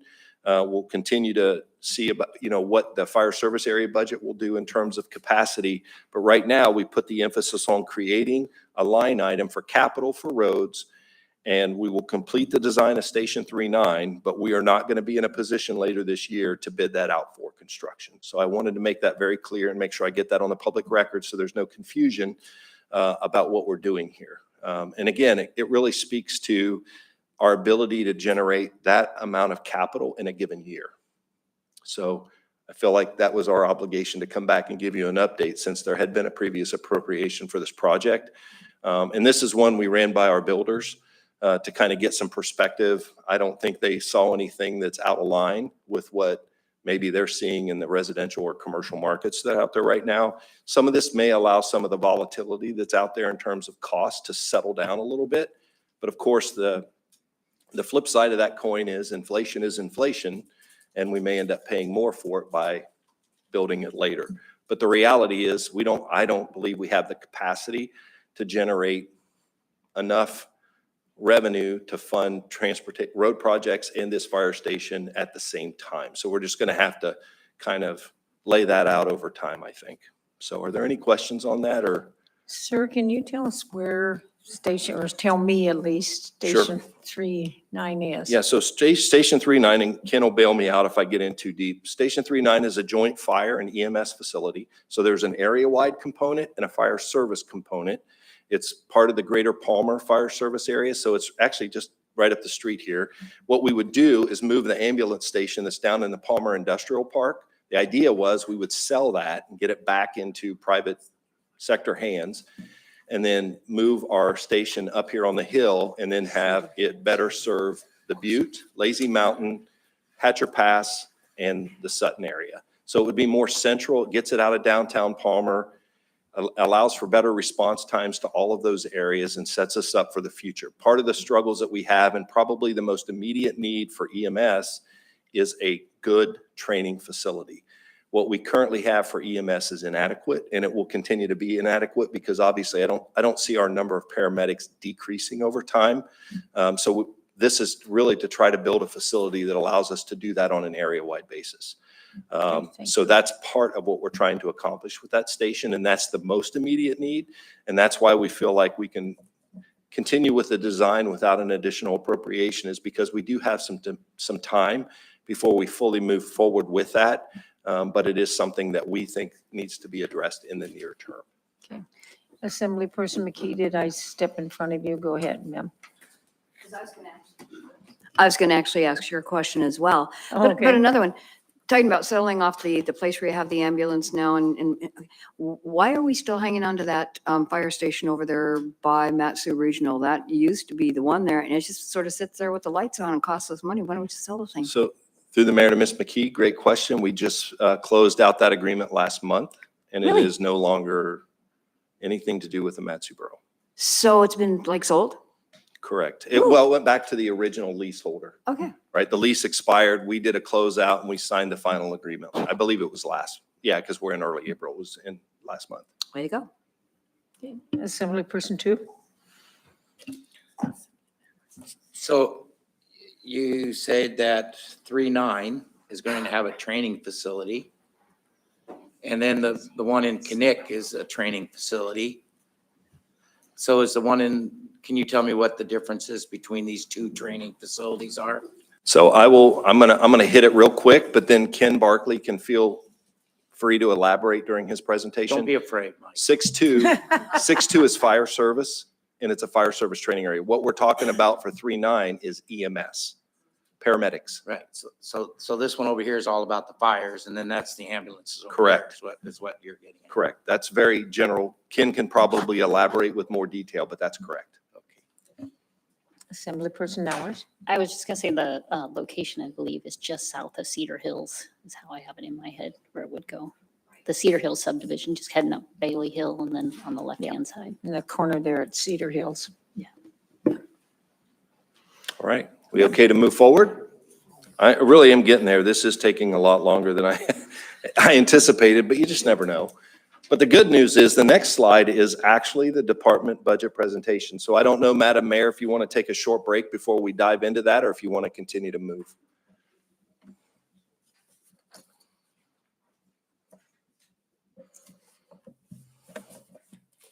The clerk says, let's go ahead and do, because the lunch is going to be Okay. here between 12 and Wonderful. 30. So Are let's there- go ahead and Are there start. any other questions for me before I'm going to come back up to the dais, and then I'm going to invite Chris Loskar from Animal Care to come up and kick us off for the departments. Wonderful. Okay.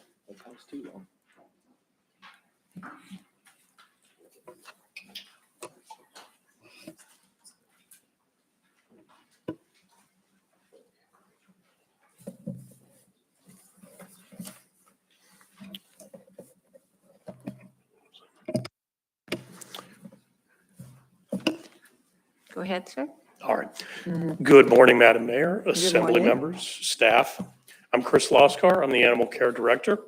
And it's a pleasure to be here on this beautiful Alaskan spring morning with you all. I'd like to take a little bit of your time to give you an overview on animal care and regulation and where we're at fiscally and where we're at operationally, and then give you an idea of where we are heading.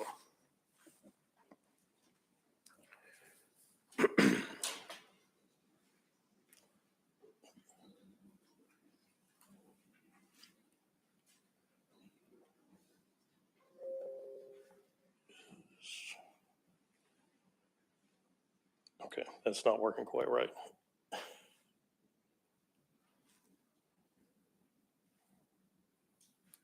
What are you trying to do? forward to the next slide. Well, that next one You just did. the next one you had is what Is we it? have on the bottom of our first page. Oh, okay. I'm sorry. Very good. Sorry, I missed that. Anyhow. All right, with this first slide, you can see our department budget to actuals. If we go back to FY18, you see there's a very minimal variance. We've had this increasing variance since then over the last few years. It's resulting in a significant gap. My goal is to close that gap. In order to do so and demonstrate our fiscal responsibility and make best use of the funds that are entrusted to us. Based on our last budget performance report from yesterday, our current year-to-date transactions are about 1.75 million. If we continue with those projected numbers, we should be closing this gap by the end of the fiscal year. It should be pretty close. Any questions about that? All right. So animal care and regulation has three very specialized branches. First is our shelter operations and maintenance. And that's the bulk of what we do. That is the general care for the animals and our facility. We also have our officers that make up our enforcement. They are the ones that enforce Borough Code Title 24. And we also have our veterinary staff. We are the only animal shelter in the state of Alaska that has an internal veterinary clinic, and we are extremely grateful for that. Going into FY23, we have 16 full-time staff, and we did put in a request for temporary wage increase to bring on one more on-call staff member as an admin assistant. If you haven't been to our facility, I do invite you to stop by and meet our team. They are some of the most dedicated, hardworking, and amazing people that the borough has to offer.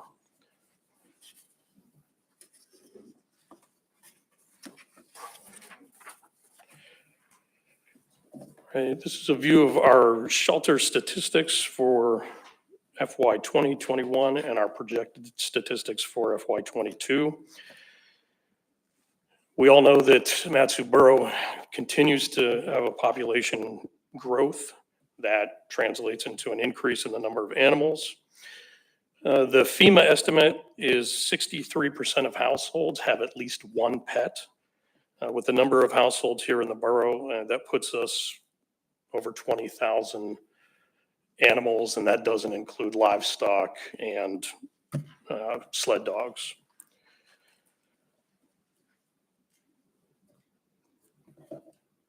Do you have any questions about our statistics and where they're going?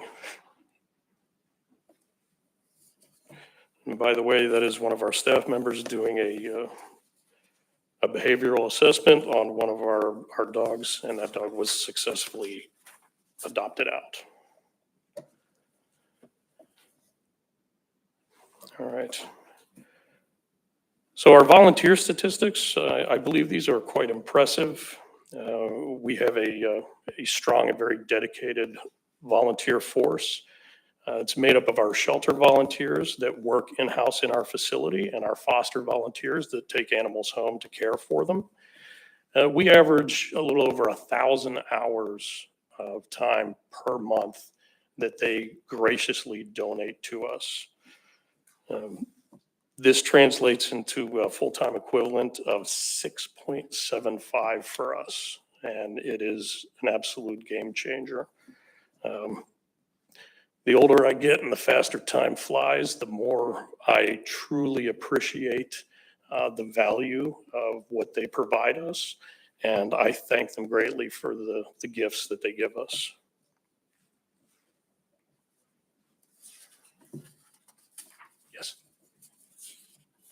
Yes. Yes. Sorry, Assemblyperson McKee, go ahead. Included in that volunteer group, or do you have a program where, people like me could just like go and pick up an old dog and so can it live its life well, or a sick dog? So do you have that program here? So that would, to the assembly member through the mayor, that would be included in our foster program. Oh, okay. Yes. Thank you. So going on to some of the accomplishments over the last year. When I took the position last May, there were several outstanding projects that had stalled out. Two of the primary ones were the replacement of our cat kennels and our mold remediation project. Those have since been completed. We had some operational budget money that we then used to purchase a new x-ray machine that has been another game changer for our veterinary care. And we also were able to upgrade our controlled substance security and accountability. One of what I feel is the most important accomplishments that we have is the team that we have built. I have been able to hire a very effective manager. We've hired multiple full-time staff and on-call staff. And we have focused on hiring the right people that support our borough core values. One of the things that we've done in conjunction with our IT department is we are now on board with the problem reporter program. That's just kicking off. We've had some use of it, but this will increase our communication with and access to our services by our community. We've also revitalized our community outreach and events. This includes our seasonal events. We do site visits to assisted living facilities, and we attend the expos. We've reestablished relationships with our local rescue groups, other municipal agencies, and animal care organizations. With the help of our legal department, we updated our Hills Pet Nutrition contract. This is the company that provides us for the food that we use in shelter. That gives us an up to 74% discount on the food that we use regularly. And we are in the never-ending process of developing and revising our emergency response plan.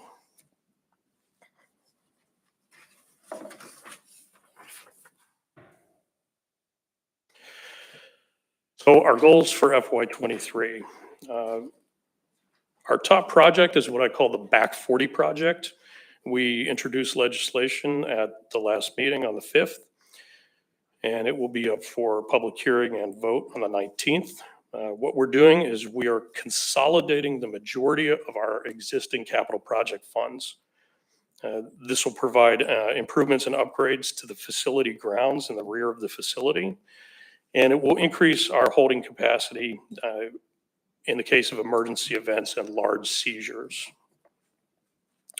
We will also be making use of existing structures and materials for that project.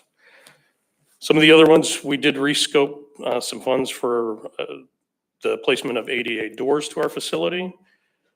We have included an HVAC upgrade project into our FY23 capital project requests. We are going to continue to work at decreasing the time the animals spend in our shelter. We'll be increasing our public education and outreach. We will continue to build our emergency response planning capabilities. And we're also looking at reestablishing the SPOT training program with the DOC.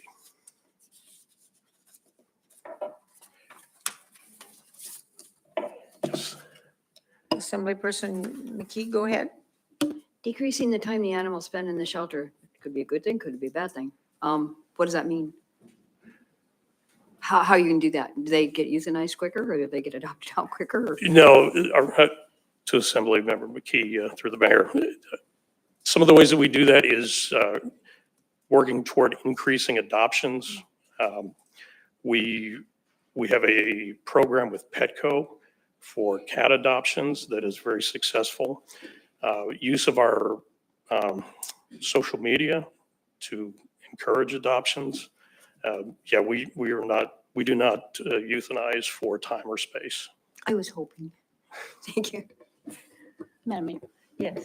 Um, Hours. A comment and then a question. As somebody who's volunteered there, had a daughter volunteer and been sucked into getting 2 cats when I went in for 1. I just wanted to compliment the work that is done there. It's always been a positive experience, and the work is never ending with that many animals, from the laundry to the cleaning of the kennels to the treats that need to be made for the pets to the appointments that need to be scheduled. It really feels like you are doing that on kind of a shoestring staff, helped by those volunteers that keep coming back. And also the community outreach is just amazing that shelter is able to do, posting on Facebook, the animals that are available, the Betty White Adoption Day that was, adopted a huge amount of animals. So I just wanted to compliment the work that the shelter does under hard circumstances. I wish we didn't have this situation where we have this many animals that have to be offloaded. And the stories are heartbreaking sometimes when you're in there, why people have to let go of animals.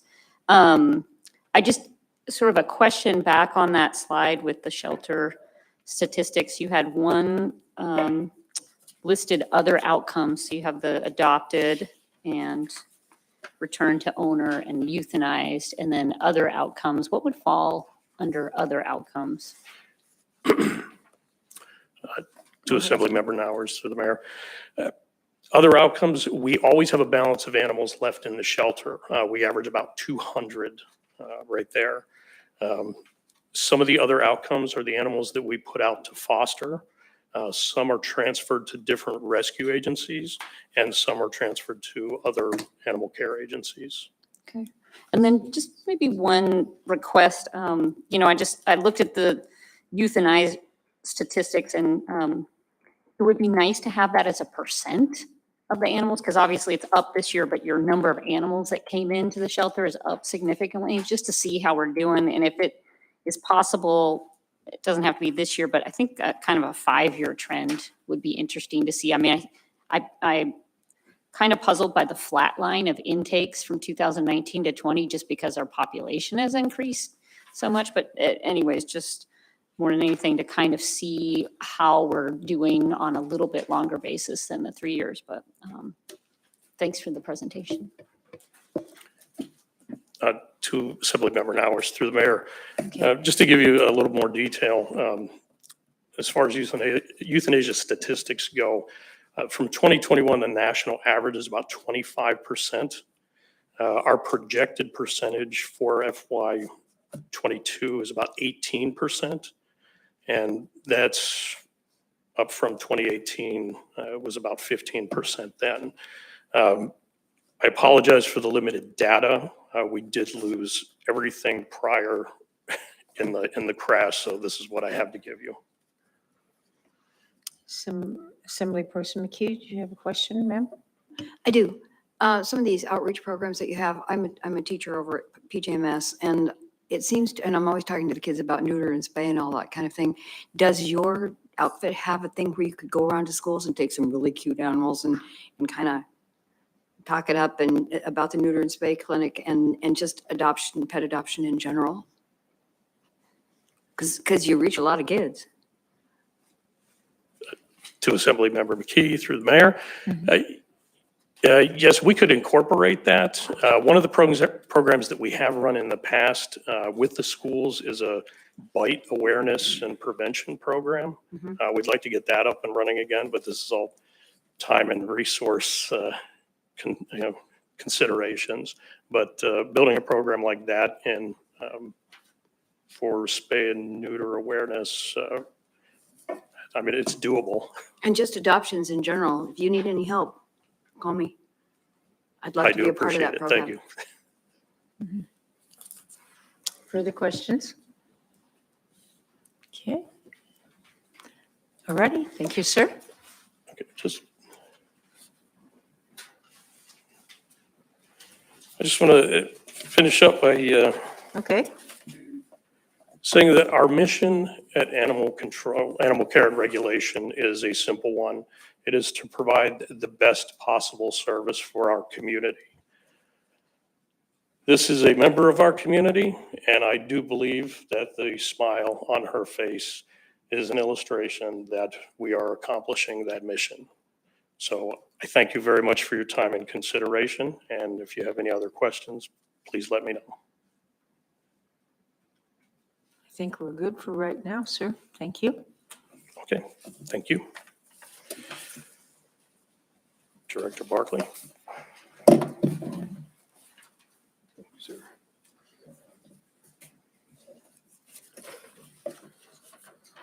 Just for the record, I did ask Chris not to bring any puppies or kittens. Just wanted to mention that. Good morning, Ken Barkley, Director of Emergency Services. Good morning, Mayor, Assembly members, and staff. We'll go ahead and go through with our presentation here, and if you have any questions, please let me know. So our divisions, it's made up of Telecom, Fire, Fleet Maintenance, Emergency Management, EMS, and Rescue. All of those divisions, except for Fire, are area-wide, just funded. Some of them are cross-funded, and we do have mixed funding, especially in Fleet Maintenance. It's funded also through the fire service areas.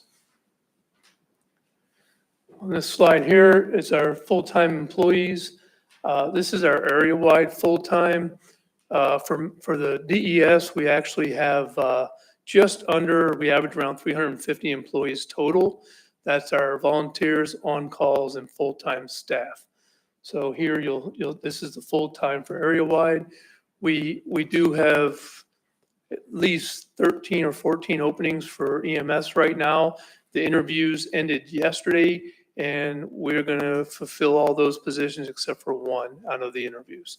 So hopefully the next few weeks we'll be able to get EMS up to staff. We have never been there. We get real close and then we lose employees. So that's one of our goals, is to get EMS up to full staff, relieve the pressure of the current employees. This is our area budget to actuals for area-wide. The misinterpretation here is a lot of our funding for the last few years has been funded through COVID. So it's not that we're budgeting way out of proportion from what we're spending, but a lot of it, to include salaries, has been awarded to us through COVID funds for paying that. So that's why you're seeing that discrepancy there. Fire service area budgets to actuals. Trying to see real quick. So this is pretty much the same thing with the fire service areas. Some of their funding was also paid by COVID, but you can see here where our budget's kind of maintaining throughout the last several years. Fleet maintenance budgets to actuals. The one thing I'll mention about this here is the problem we're having now is for fleet is we're not getting any vehicles. We've been authorized, approved through the assembly for the last 2 years, and we're asking for this year. The vehicles, we have only received 2 of maybe 10 or 12 in the last several years. Obviously it's the shortage, we can't get the vehicles. So what's happening is we're doing a lot more maintenance on vehicles that we normally wouldn't. Just last month, we had 2 vehicles that we replaced engines on that had over 180,000 miles on that we maybe not have done that previously. So that's kind of a burden on our fleet maintenance right now, just because of shortened supply on vehicles and parts. Fire and rescue, we've had an increase of 48%. And as you'll see here, it's mostly going to be related to directly to EMS responses. Fire and rescue respond to EMS calls when they're needed. And what we call Delta or Echo, they're the serious, where it's the CPR in progress call. If we have something like that in nature, it's an automatic response from fire to assist with that. So that's where you'll see our increase for that. Obviously, population growth plays a part of that. The other thing that we're seeing too is, I don't know if you've tried to buy a motorhome, a off-road vehicle, or a boat lately, or in the last couple of years, but the pricing is off down the charts, but they're sold out. And what that means is more people recreating, more people coming to the Matsu Borough to recreate, and we're seeing a lot more injuries, whether it be ATV or boat accidents. So I just wanted to kind of mention that does have a increase in our response, and that's part of the 48% increase. EMS, 32% increase.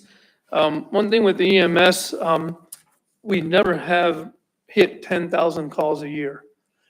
We projected 10,000. Tracy Loskar, our EMS Deputy Director, told you we would probably hit 10,000. You'll see here we went over 11,000 calls. That absolutely taxed our system. We were able to do that, thank goodness for the medics that the Assembly approved the years prior. Had we not had that staff, we would have not been able to sustain this amount of call volume. You'll see in here 20% increase in our call volume. Demographic shift, and that's with our elderly population, skilled nursing facilities, rehab, assisted living facilities. All these I'm mentioning, well, I shouldn't say all, most, are just on Sewer Meridian. That all the new developments going with the care there, the medical specialty destinations, Alaska Heart Association, OPA, and medical office just along the Sewer Meridian corridor.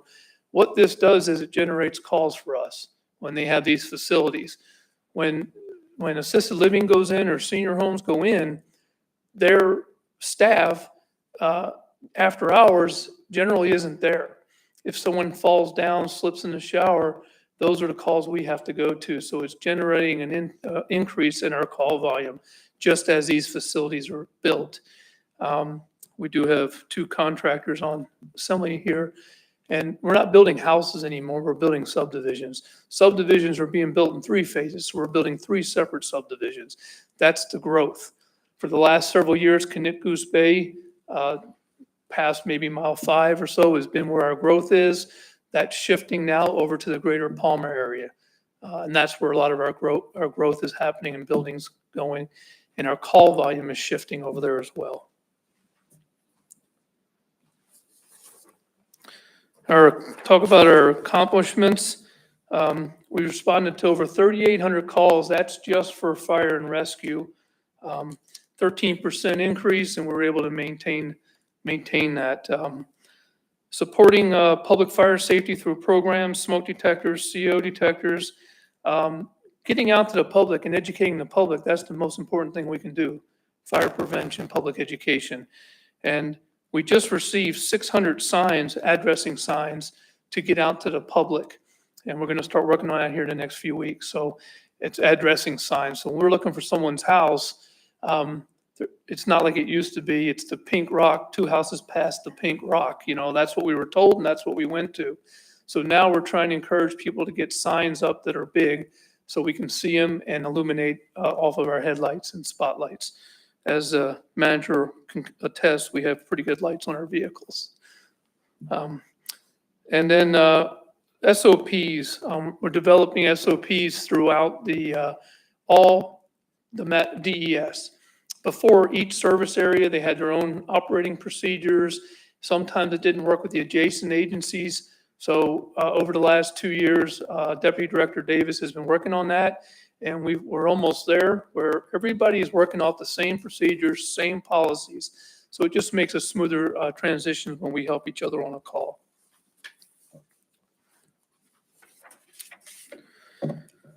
So coordinating with COVID, throughout the US and lower 48, literally fire departments, EMS has been completely shut down because of the entire department getting COVID. We were very fortunate we didn't have that happen. We were close at times, but we were able to maintain our PPE, social distancing, listening to our standards that we put in place. So we were never in a position where a department or EMS could not respond to the uptick in calls. And something we're really proud of, we were leaning in the forefront of this, making sure that all the employees were informed and had the right PPE to do their job and not get COVID. I'll skip through there a little bit. Telecom, we've completed 2 tower projects. One was at Big Lake by Station 8-2, and the other one was over in Palmer by Station 3-2. What we're doing, and I've mentioned this before, is we're moving our towers off of we're putting them on borough-owned land. so that the cost is reduced. There's no cost. So a lot of the leases that we've had when they expired, we were already planning on getting off of them because the leases keep going up. We had a problem about 3 years ago. Our radio communications were getting weak. We didn't understand what was going on. We had people coming in helping us troubleshoot it. What we did not know is you pay by the height of the tower where you're at. And as people come in and pay more, you get bumped down. We didn't realize it, but we were getting bumped down. And that was the problem. So once we learned that, it was conducive for us to put our own towers on our land and mostly at the fire stations. That way they're maintained, monitored, they're kept plowed down at no expense. So that's one of the accomplishments that we were able to do. And in doing that, it also improved our communications because we knew of some weak spots we had, especially toward the Willow area, and those have been corrected.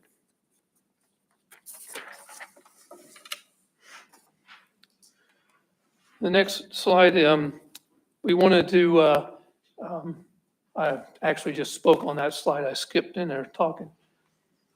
And here we want to improve the health and safety of our responders, doing this through prevention and different healthcare programs that are out there, whether it's mental health or just working in a more safe environment, reducing risk. We're doing that with our borough safety office, working with them. The other thing that we're working on is we either add to, build, or improve our facilities, we want to add living quarters. We need to reduce response times. The main way we can do that, most importantly, is having people responding from the station versus coming from home, driving to the station, getting their gear, getting on the truck or the ambulance and going. So as we have hired employees full-time, we need to start improving our facilities. And that's what Station 39 was going to help us do. Fire and rescue have no living quarters from here all the way past Sutton. So that's what Station 39, one of the things it's going to do for us is to help improve response times and having crews in the fire station. So that's one of our goals we're working on. Another one on here you'll see is implementing our firefighter youth program. This one was actually, I don't know if I say sponsored, but driven by Assemblymember Yunt. Kind of mentioned it to us. We had tried it before and we've met with the school district. It's gone slow because of COVID, but we've gotten through all the hurdles to where we're actually taking a school district employee and they are going to be a certified firefighter and instructor, and they're going to be able to help us instruct the students. When it's hands-on training, they'll be at our training center, but they can do academic learning at the school with a certified instructor there that's with the school district, and we're going to grow that program. I would expect to see that in play next school year. So I think that's going to be huge for our youths. Hopefully get them interested and maybe recruit them. That's always the goal.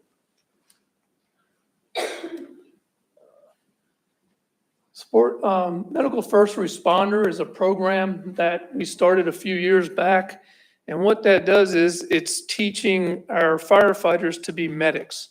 So it's teaching them basic first aid, and that way they can help us on, like I was talking earlier about CPR calls, the calls that we need quick response on. So all our firefighters are CPR, AED trained, and first aid. Most of them have higher level, but all of them are trained in first aid and basic first responder. So that's a program we developed. The state is actually adopting it and going to implement as well. So firefighters can help and assist the medics on a call. The other program that was started was Stop the Bleed. With the school district again, the EMS department has started this program called Stop the Bleed and Shock, how to treat for shock and stop the bleed. They're going to be going to the school districts, teaching the teachers to be trained to trainers so they can teach the students how to stop the bleed. And that's what the program's called, Stop the Bleed. The goal is every student before they graduate would have this training and certification. On top of that is CPR, doing the same thing. This one already was started, COVID hit and it delayed it. We're going to be picking it up again next school year, but we're going to be going in and doing the same thing, teaching the teachers, train the trainers CPR, and then they'll be able to teach the students. And we will also go to all the schools and teach CPR through all the students. And we want to make that a graduation requirement, working with the school district to do that. I'll pause for a second. Assemblymember McKee, did you have a question? Yes, Sorry about that. At what grade level is this? I see it's the CPR graduation requirement. Is that just the high school level? Correct. At this time, it will be high school level. That's correct. And then we want to go down to the middle school. That'd be good. Absolutely. Thank you. We want to see how the program works and then move from there. Thanks. Thank you for your question. And then the other thing that's happening throughout the country, I should say, is all medics have to be nationally certified. In the state of Alaska, you only have to be state certified. So we're going through a transition now to get all of our medics nationally certified because we know that's coming. That's going to be the new criteria. I want to say we're there. If we're not, we got like maybe less than a handful of medics that are taking their test.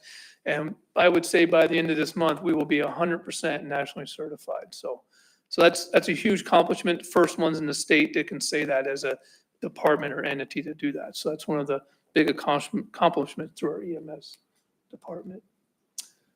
We want to, obviously, we're always trying to meet the needs of the community that we serve, and that's planning for growth. I mean, as we go, you see our call volume, you hear us on the road. If you haven't heard a siren in a few days, I would be very surprised. We're just on the road constantly. Continue to offer adequate training to exercise throughout our borough staff. This is for the EOC, partnering agencies to operate in the EOC environment. So we have scheduled quarterly training. It's been very effective. The manager has supported that and given us direction with that. And we're bringing in borough employees that would be working in the EOC to have training. It's been very effective. We also work with the cities. We just had a meeting recently with the cities that were there, and it opened their eyes to what the EOC can provide to help the cities. And then in our exercises, we're incorporating them into them, and they're coming in, having their personnel working our EOC. And it's already proven itself. Just so you're aware, we have decided that there will be no wildland fires this year. I have decided. And then the ask, this is kind of two things that we're asking for, but the first one is a rescue coordinator. For rescue in the Matsu Borough, it's 100% volunteer or on call. We have no paid staff for rescue. When I say rescue, it covers these disciplines: auto extrication, swift water rescue, ice rescue, low angle rescue, trench rescue, structural collapse, confined space, hazmat, and off-road rescue. For all these disciplines that are majority of our calls, the greatest risk we take, even more than a structure fire, are these disciplines right here. And we need somebody to manage it, organize it, and this is for the whole borough, and to get us trained up, certified, and get a train the trainer program established. So we've been fortunate throughout the years that we've been able to manage it. It's just overwhelming right now with the call volume. So we're asking for a full-time employee that would manage that program for us, to help us make sure that we can respond to these type of calls. The second one is in Butte. It would be a fire chief. This one's fire service area funded, approved through the board. This position, we've gone back and forth for the last 2 years. I was going to ask for this 2 years ago. We were waiting till the funding could support it and they felt more comfortable with it. And that's where we're at right now. The fire chief that's doing the job now isn't on call. They're all on calls. We have no full-time in Butte. So this would be their first full-time position, and it would be the fire chief. Any questions? I was trying to get through it so we can get to lunch. Yeah, you don't want to stand between somebody when do they're not wanna hungry. do that, Yeah. Any question? Yes, Assemblyperson McKee. I feel like I should apologize for asking so many questions, but they're legit with me. So there are no, as far as fire services are concerned, we don't have a volunteer fire department. Is that correct? That's Everybody correct. is There's paid. no, Talkeetna was the last true volunteer fire department, and that was many, many years ago. Because I had a guy call me and talk, oh, the volunteer, and he was upset, and now I can call him and say, no, you're wrong.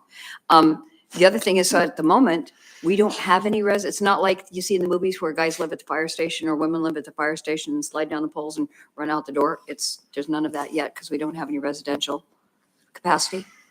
I'm sorry, I have to ask you to repeat the question. I can tell you we have one pole in the fire service area, and that will not happen again. Okay.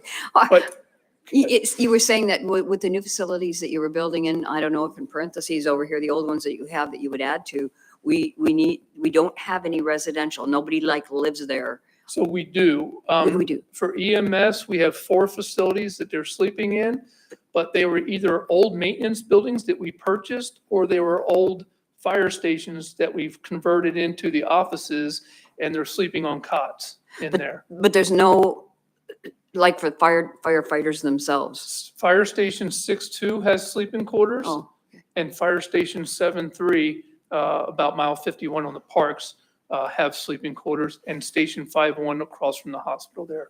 Those are the 3 that we do have sleeping quarters for firefighters. 2 of those stations are for Central Matsu Fire Department, and one of them is West Lakes. yeah, that doesn't sound like a very good idea because your car won't start. You can't get to the station.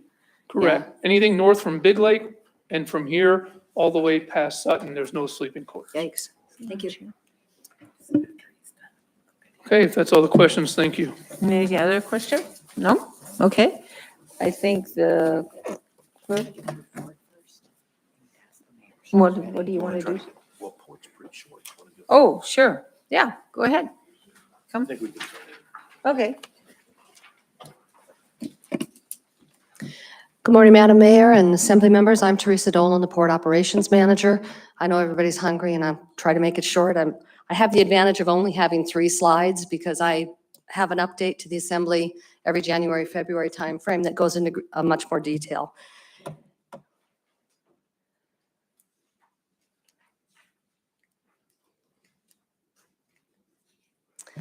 So the first slide shows my actuals and what's budgeted and what we actually spend. As you can see, the port's been on a downward trend for about the last 4 years. The variance that we do have, and it appears to be significant, however, I can tell you that that's the 429,900 other contractuals line in my budget. And we traditionally have put $200,000 in that. And it's used for any routine or small maintenance and repairs that come up during the year. Sometimes it gets used, frequently it does not. You can see the couple of peaks in our actuals. I can tell you exactly, in 2019, that was for some weld work that was done on the catwalks. And then in 2021, again, there was strapping put on cell 1. But otherwise, we're pretty even keeled in our spending.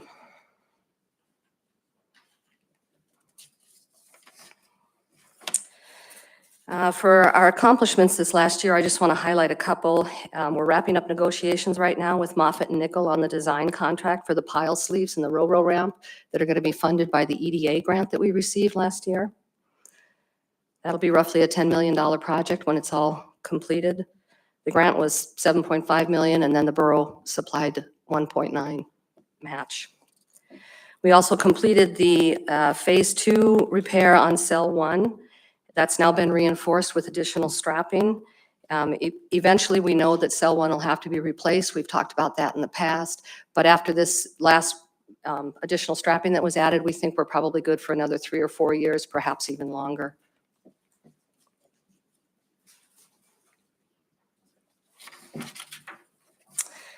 If you move on to our goals for the coming year, at last Tuesday's Assembly meeting, the manager mentioned ORPC's press release announcing that we're working with them on a tidal generator test. We're excited about it, and we're going to be working out the details that will go ahead and allow us to move forward with that test. It could potentially produce some huge cost savings for the port, as well as spur some economic development by using cheaper and cleaner energy. If you look on down,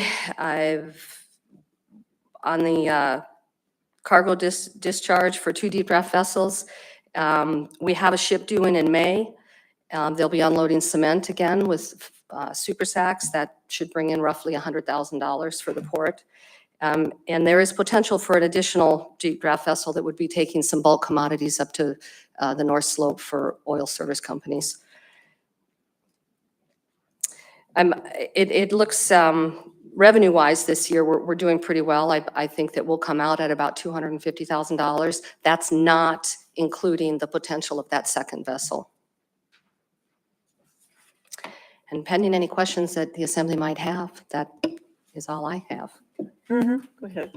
Yeah, so I wanted to add real quick that we have a Port Commission meeting April 18th, so we'll be giving them some updates on some of the things the Assembly has tasked out to me, which is the economic development zone and this idea of a regional port authority or some cooperative with the muni. So once we've talked to the Port Commission on April 18th, we are planning under manager's comments at the May 3rd Assembly meeting for another port update. So we will come back specifically. This one's more geared towards budget, but we will come back and give you an update on Port McKenzie on May 3rd. Okay, questions from the Assembly? Okay, so should we adjourn then for lunch? Set. And what is the Assembly's desires regarding, do you want to have a definite, say, half hour, 45 minutes and just be gone from the table? Or do you want to get lunch and come back in 15, 20 minutes and have a working lunch? Or what would you prefer? Could have 15 or 20 minutes and come back and get going. Okay, all right. Any objections to that set? Okay, all right, thank you.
Call the Assembly meeting back to order after the lunch break. We have heard from Assemblyperson Hale, and he will not be joining us today. So, sir, I guess, do you Mr. want to Phillips. come? Yeah, come forth, sir, please.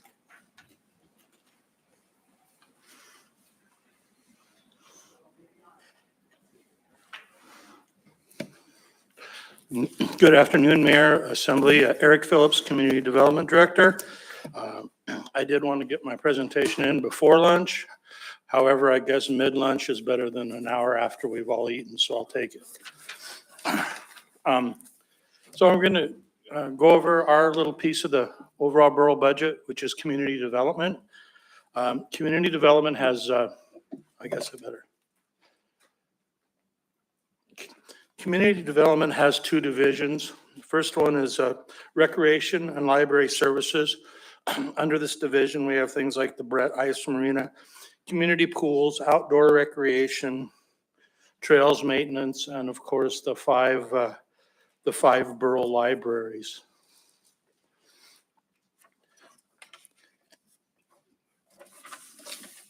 Recreation library services is an area-wide function. You might know going through the presentation.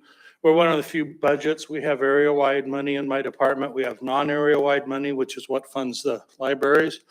Plus we have land management funds, which is what funds the lion's share of our land and resource management division.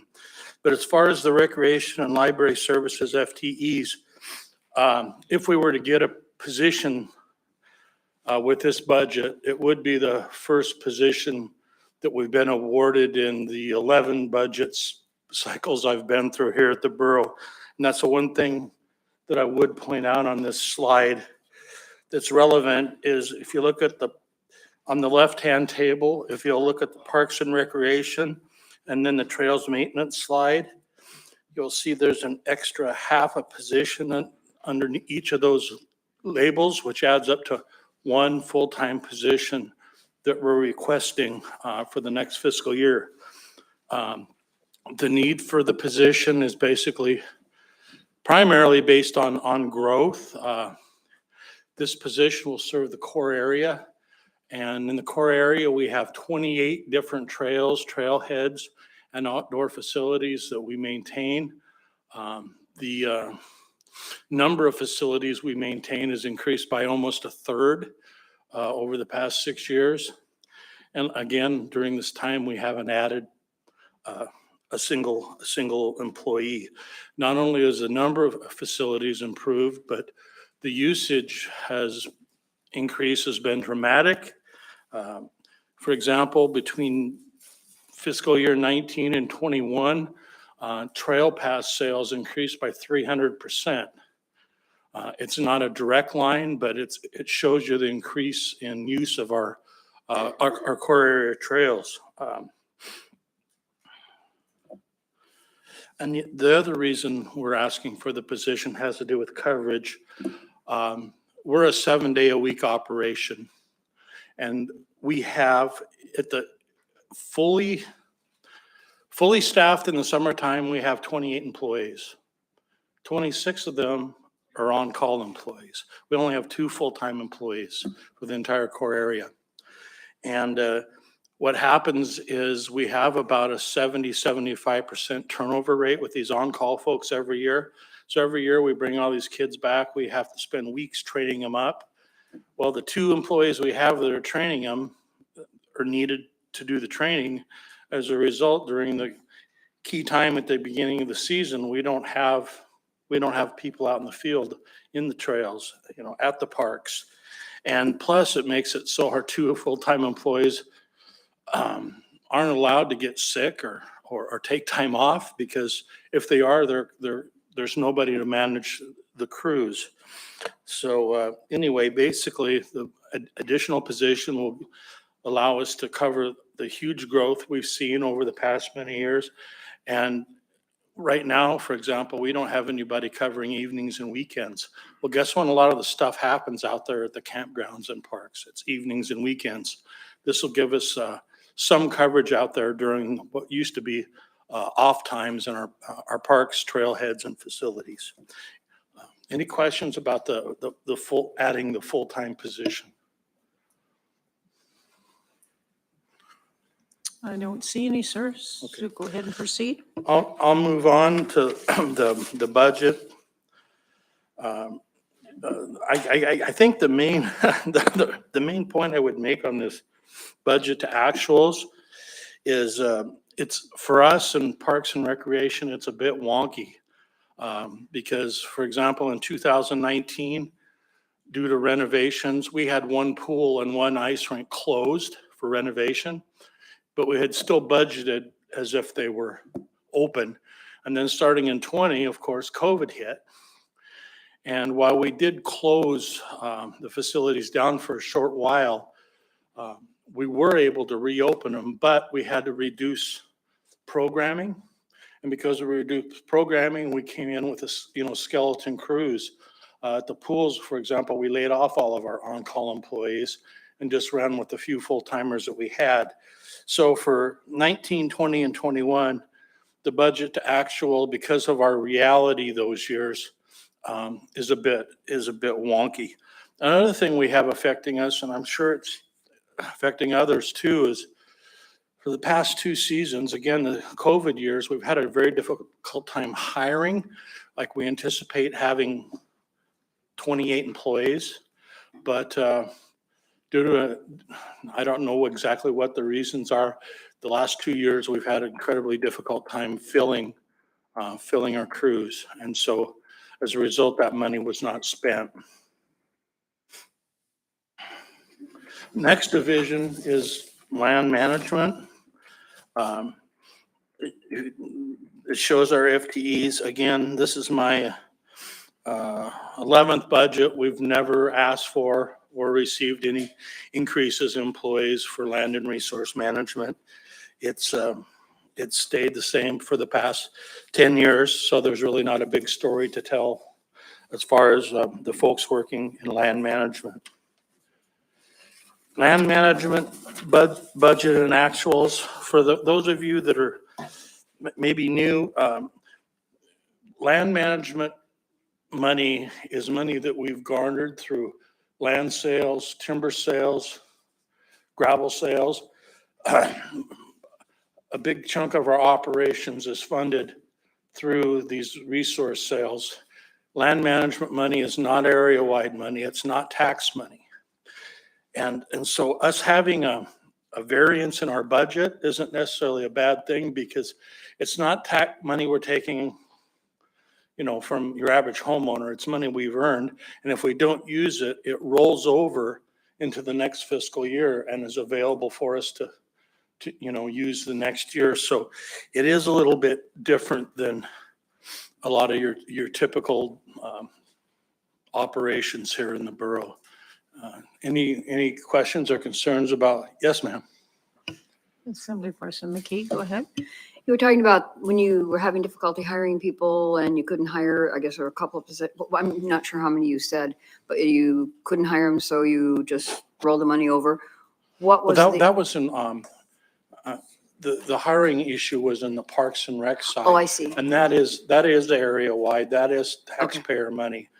Again, land management is mostly earnings. Okay.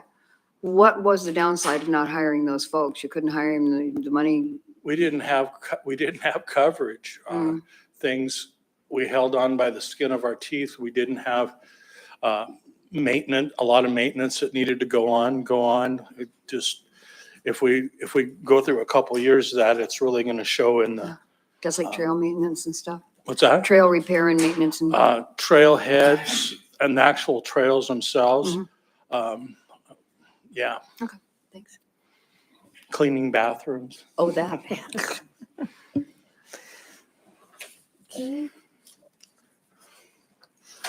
Okay, to talk about our accomplishments, I will say that we've got quite a bit done this last year, and this just highlights them. I won't go over all of them, but we did have some success in reducing the regs on the timber sale requirements. Already this year, we're working on our 4th small timber sale. We had one timber sale in the previous 8 years. So whatever we did, it apparently did have some positive effect. We anticipate the Meadow Lakes gravel sale going out to bid here within the next month or so. And so that'll be a good revenue source for the borough when we get that let out. We got the Jonesville master plan done, and thanks to the mayor there, DNR is paying attention to us. And I have no delusions that they're actually going to get things done on the schedule we created, but at least they're moving in the right direction, and maybe we'll be able to get Jonesville done this year and get a shooting range put in out there next year. Best case scenario. Next meeting, you guys are the assembly is gonna see the youth shooting range legislation coming through, being introduced. So that's done. And again, here you're gonna see that in 2 weeks. Our saw crew that we've been able to hire has completed over 6 areas, cutting down the beetle kill, and as well as the hazard trees for fire and getting the fire mitigation work done. Right now, they're out at Wasilla High School. And we have a couple dozen more sites lined up for them moving ahead. But we've got some pretty good feedback from folks on our efforts in that area. We're also in the process of trying to secure grant money to fund that saw crew. So while I have it in our budget for 2023, I'm hoping a big chunk of those costs will be defrayed. As a matter of fact, I'm meeting with the manager and forestry folks tomorrow to discuss, because the state's going to get a bunch of money, and hopefully we can convince them to carve off some for what we're doing here in the borough. And the last few things, land sales went really good this year. We had over $1 million sold. Put those lands, not only does it make us revenue, but it puts all that land back on the tax rolls. And last but not least, the new Willow Library project was completed. And I've been out there probably half a dozen times, and that is one busy place there in Willow. So I'm sure the community appreciates that. I didn't forward my slides. I apologize. And that's it for community development, unless anybody has any more questions. Any questions from yes, Deputy Mayor? When is the borough's next land sale? It seemed like there was significant interest in the last one, so it might be. We have them. We have at least one every year. Our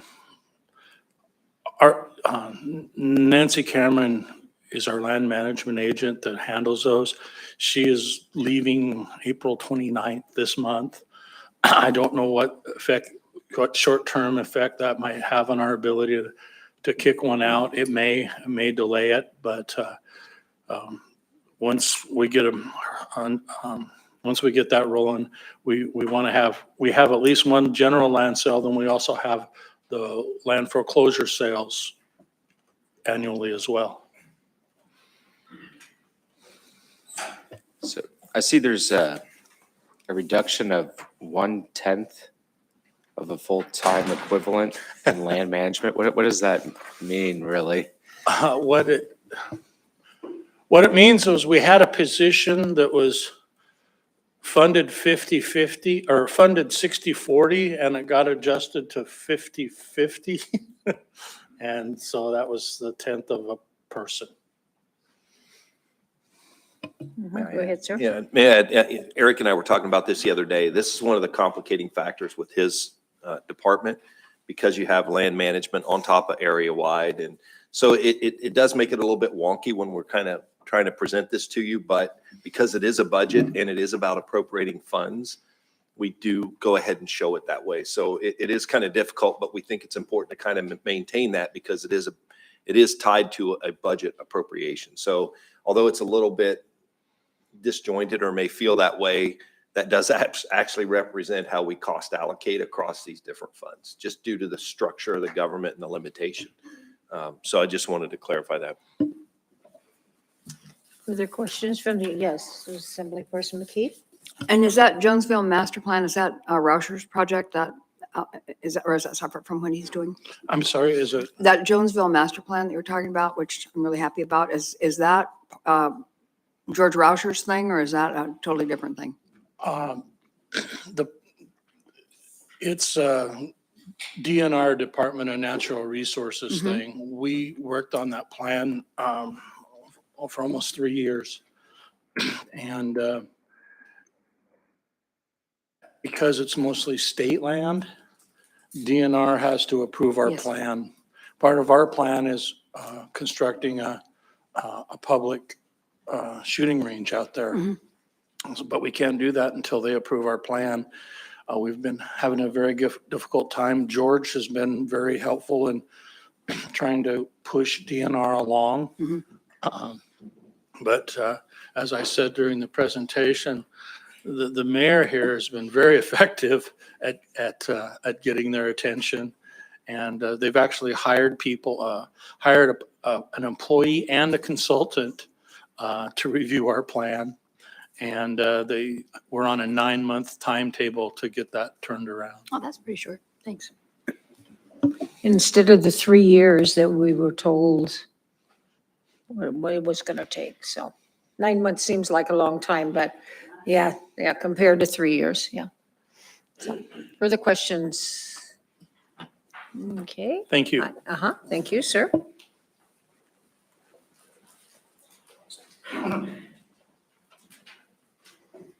Good afternoon, Madam Mayor and members of the Assembly and staff. I'm Eric Wyatt. I'm the Director of the Information Technology Department here at the Borough. So, and please do stop me at any point with questions if you've got them. Okay.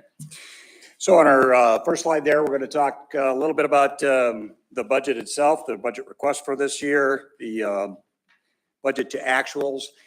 And so a couple of things that I'll point out there is some of the variances over the years can be very volatile in IT. We've had the cyber attack here a few years ago, and that caused some volatility in our budget and the variances there. The COVID also affected my budget quite a bit. We got additional money to buy some additional equipment, and we had a number of contract support personnel that came in and helped us with some of those things. The other thing that causes some variances in my budget, obviously, is personnel vacancies throughout the year. We also get quotes for all of the software that we maintain at the beginning of the year, and generally those quotes are a little bit higher. And so the actual bill comes in and it's a little bit less. And then throughout the year, we find ways to save money in various areas. So that causes a little volatility as well. And we also have to budget for contingency within IT. We've got a lot of needs that pop up in the middle of the year that aren't necessarily thought of prior to our budget. So we keep a little money in there. And then, of course, any of that money that we don't use rolls back into the general fund. As we look at some of the numbers here, you notice that we did have an increase between 21 and 22. Some of what caused that is, remember when we had the cyber attack, we got a number of systems and software that we bought 3-year contracts on. And so what happened in 21 is now we're starting to pay those again. So we didn't have to pay them for a few years. Now we're paying them again. So we get a little bit of that. In this year's budget, there's just a slight increase. Some of that is just every year the software goes up. But within that, we also got rid of some software. We got some new software. And so we've had some reductions within that budget and some increases. So the overall effect is kind of a small increase this year over last. So before we move on from that, any questions? Okay, good. So the next are the divisions, GIS, OIT, the operations, and then the administration. And so what you see on the manning there is no increase in manning this year. You see a little bit of change in some of the specific numbers for the divisions. I've moved the security people directly under me under admin. So they're out of the OIT and just working for me. So that's a little bit of variance in those numbers, but overall is the same. What's not reflected here is I do have 7 on-call employees, and we're looking to add 2 more next year as well. So, and then the last line item there is contract support. Again, you see back in 2019, that was during the cyber recovery, so that number was a little bit higher. Otherwise, we stayed, you know, at around 4.5%, 5%, which is somewhere between 20 and 25% of my staff is contract support. Right now, as of 2022, we're a little bit under that, but we've still got a few more months, so that one's probably going to get up again closer to 5 before the year is out. This is a really good way to do manning within IT because we have a wide variety of skills that we need. And so to hire one person that has those skills is pretty tough. So what these contract FTE equivalents represent is that we might have a quarter-time person that has this skill set and a half-time person that has this skill set. And so it's a bunch of different skill sets. So we go out and we get the talent that we need for the various projects that we're doing. That's what that represents. Very good. Any questions about that before I move on? Guess not, so go ahead. So under accomplishments, what I'd like to point out here is that with the IT budget, I'm not spending a lot of money on my IT department. The money that I spend is for everyone here. It's for all the other departments. You know, we're providing the systems and tools for everyone to make their lives more efficient, to make their lives better. And as we start to look at these accomplishments, we see quite a bit of that. So I've split this up between support for either public or other departments and then what we're doing internally to IT. And so when we look down through the support for public and other departments, I think you see then where a lot of this budget is spent.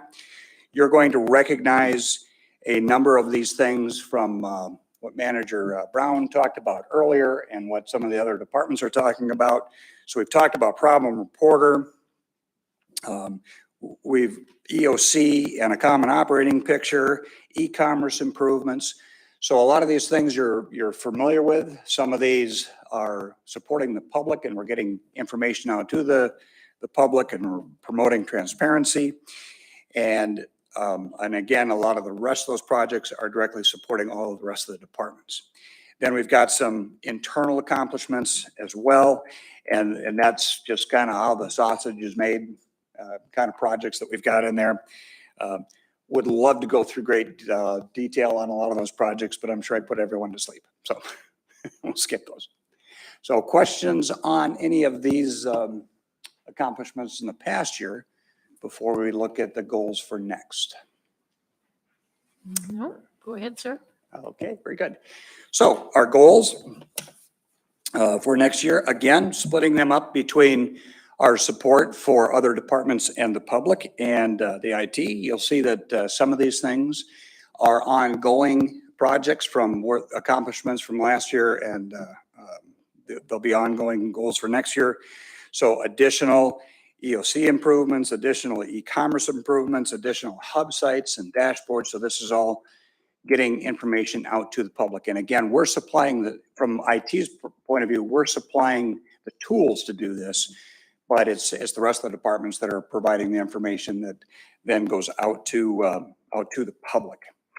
And then internally, we've got a few other things that we're going to try to accomplish in the next year there again. And this is just making all of our systems better so that we can support the rest of our department more efficiently. And so with that, that's what I've got for you today. So if there's any questions.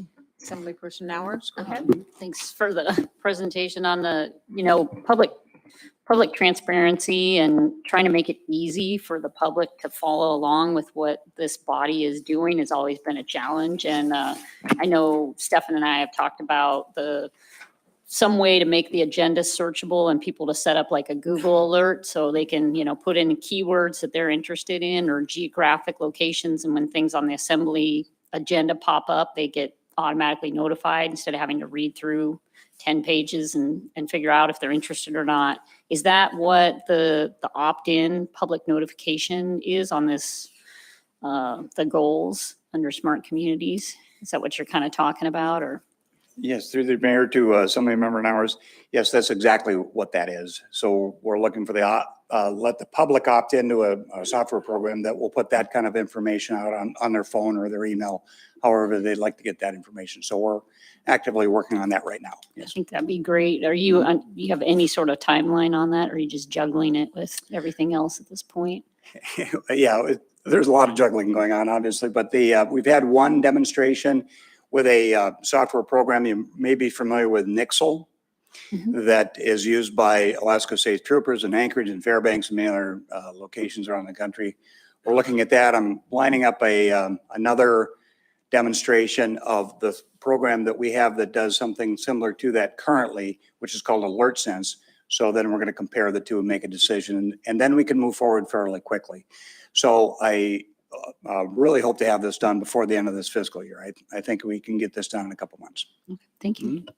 If I could, one point, I think the question you asked about like assembly agendas and the ability to search and do like a push notification to, I don't think this will necessarily include that. We can take a look at that, like the opt-in for like Nixle and stuff for community or notices, but I think we'd want to look a little bit more at like, how do we post the agendas and stuff like that. I'm not sure it's going to go to quite that level of detail, if I understood you correctly. Like you're talking about like, I can go in there as a community member and say, I want anything, I'll just pick a fun one, gravel. I want to know anything related to gravel. So anytime gravel appears on the agenda, it's going to send me a notification that there's an agenda item.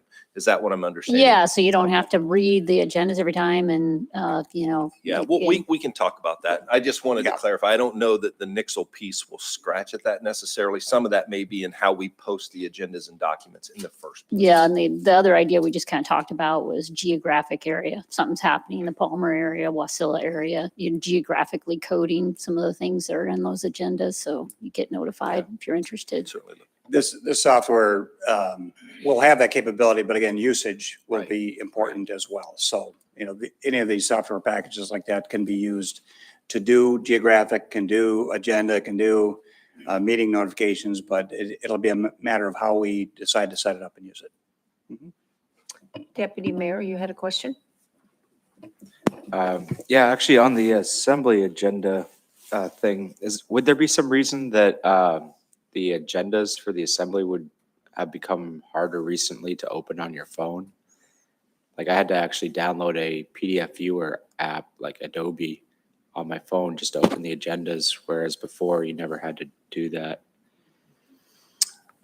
Through the mayor to assembly members, Sumner, I'm not sure why that would be, the opening of a PDF on a phone, why that would have changed, because I haven't seen that personally, and I don't think that the way we are making the agenda available through Granix has changed. So, Assembly Person 2, go ahead, sir. I'd like to make a comment on the problem reporter. I think that's a fantastic tool for the community to make aware of the borough problems and needs and desires, whatever. So I just want to say thank you for that, and I'm looking forward to the further development of that, which I think is going to be fantastic for the community. okay, thank you for the feedback. Yeah, it was pretty nice to be able to, when you got the phone calls, or I did, to direct them there and explain to them, you know, exactly what that program would do. So, yeah. Okay, any other questions, comments? Thank you. All righty, thank you, sir. All righty, next.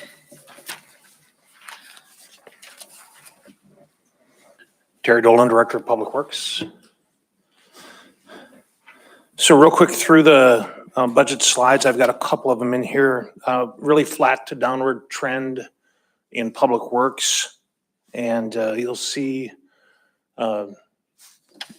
very flat to maybe slightly up spending in solid waste. And over that period of time, we've seen almost a 10% increase in waste volumes.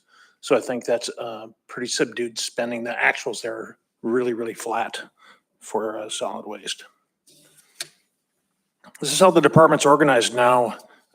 It's much more complex than it was 2 years ago. And I think this is the first time we're bringing a full budget into the assembly for the department as it's actually organized. FTEs also very, very flat here, so not a lot of growth. In terms of accomplishments, O&M does a lot of tasks for us, and so we gave you a lot of statistics here. Since Assemblyman 2 mentioned it, I wanted to highlight it as well. You can see the Problem Reporter app statistics there.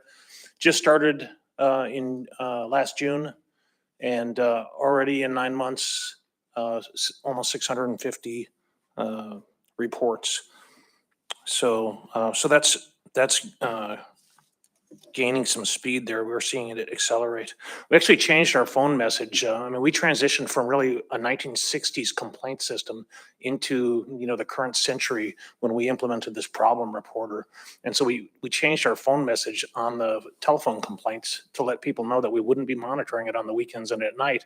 And if they wanted to get something moving fast, they needed to put it in problem reporter. And we're seeing more and more adoption of that. So I think it's a great system for all of us.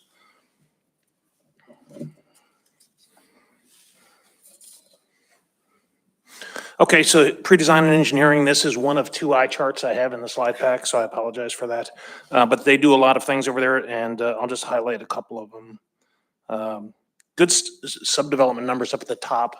I know our developers will be interested in that. It's the second highest number of roads certified in the last 5 years. Number 1 in the last 5 years was in 2018. And it's the highest number of subdivisions and roads added in the last 5 years. So we are seeing continued growth in the subdevelopment world.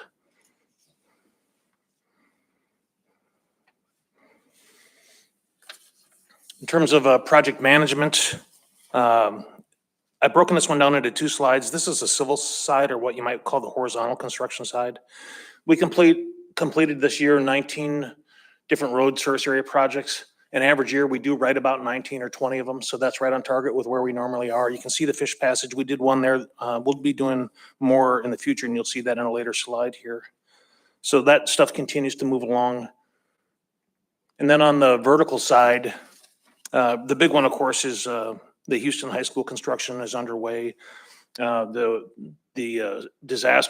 wind disaster, and the bad weather this winter, I think, slowed us down some. But as the manager said, we're still sort of on target for a late year completion, at least substantial completion. Solid waste, this is the second of the 2 eye charts because there's a lot going on out there. Probably the big theme here you can see in the first few bullets: savings, reduction in expenditures, savings. So lots of things we're oriented on there that are making us more efficient in how we execute disposal of the borough's solid waste. And mostly it's through initiatives that have synergies in other areas that allow us to save more money. So lots of good information there if you want to chew on that. And that's all I'm going to highlight on that one. Yes, sir. Go ahead. Terry, through the mayor. Do we still have a private contractor hauling leachate out of the landfill? The answer is we have a backup agreement with a private contractor in case we can't handle the capacity that's necessary. So I think depending on the time of year, we can do most of the hauling ourselves. But it makes sense, rather than me buying an additional tanker or an additional truck and having an employee that isn't used most of the time, it makes sense to have a backup contract so that if you exceed the capacity that we can haul, we have somebody who can haul it for us. So most of the hauling done by us, I think we're doing, I'll have to get you the numbers if you want the exact numbers, but I think it's at least 5 trips a week right now. This time of year with the snow melt, we do get an increase surge in leachate, but we have the capacity to store a lot of leachate right now, so it allows us to smooth out how we deliver it to Anchorage water and wastewater utility. Yes, go ahead, sir. Follow up. So what I'm asking is, maybe I didn't ask it right. So is there another contractor hauling leachate out of the landfill? Or is the borough hauling it all themselves? So generally, we are hauling it all ourselves. But when we reach the point where we don't have the capacity to do that, we have a backup contractor available to do that for us. Out of 100%, how much are you hauling out? Yeah, I don't have an answer to that, but we can certainly get that back to you. Sure. Thank you. We'll get you a number on that maybe in the weekly post next week here. Yeah, I'm just curious. I understand having a backup. I just, if you don't use them or if you do use them, right? Deputy Mayor? Yeah, so through the mayor, under accomplishments, pre-design and engineering, you have completed traffic congestion evaluations for 6 elementary school sites. Did those have solutions that were implementable, or what was the result So of the that? answer to that is yes, anything is implementable with enough funds thrown at it. So without even knowing exactly what the recommendations were, I can tell you they're implementable. I don't have the details of each of those in front of me, but if you're interested in them, I'm happy to have PD&E send them to you. Yes, please. Thank you. Deputy, Assemblyperson McKee? Just piggybacking on what Jesse just said, did you name, because I can't find the sheet here, did you name the schools or where the congestion is, or is that named in here somewhere? I don't believe we named them in the briefing. How about the Birch Creek Charter or Academy? How about, is there anything being We done can on certainly check for you to see if that was one of them. I don't have them in front of me, so I really can't answer any details about them. Because I've had like 3 people talk to me about Birch Creek all by itself. And then another question, which has nothing to do with budget. What do they do with the leachate? Where do you haul it to? And then what do they do with it? So we haul it to Anchorage Water and Wastewater Utility. Mhm.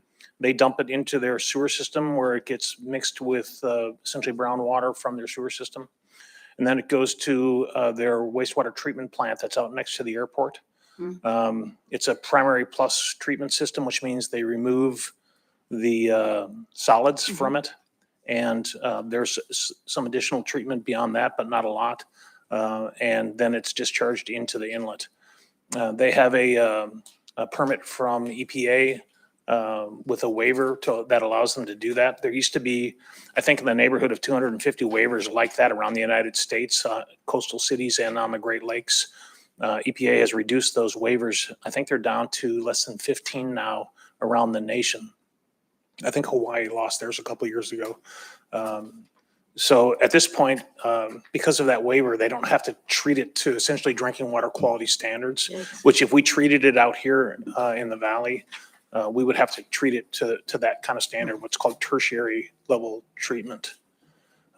So does that answer the question? It does. I wasn't really happy with the end result of, Yeah, what they dump into the inlet, but oh well. I think it's hard to feel good about that. But we certainly could treat it out here to drinking water quality standards and then discharge it into the ground. But that would be very, very expensive.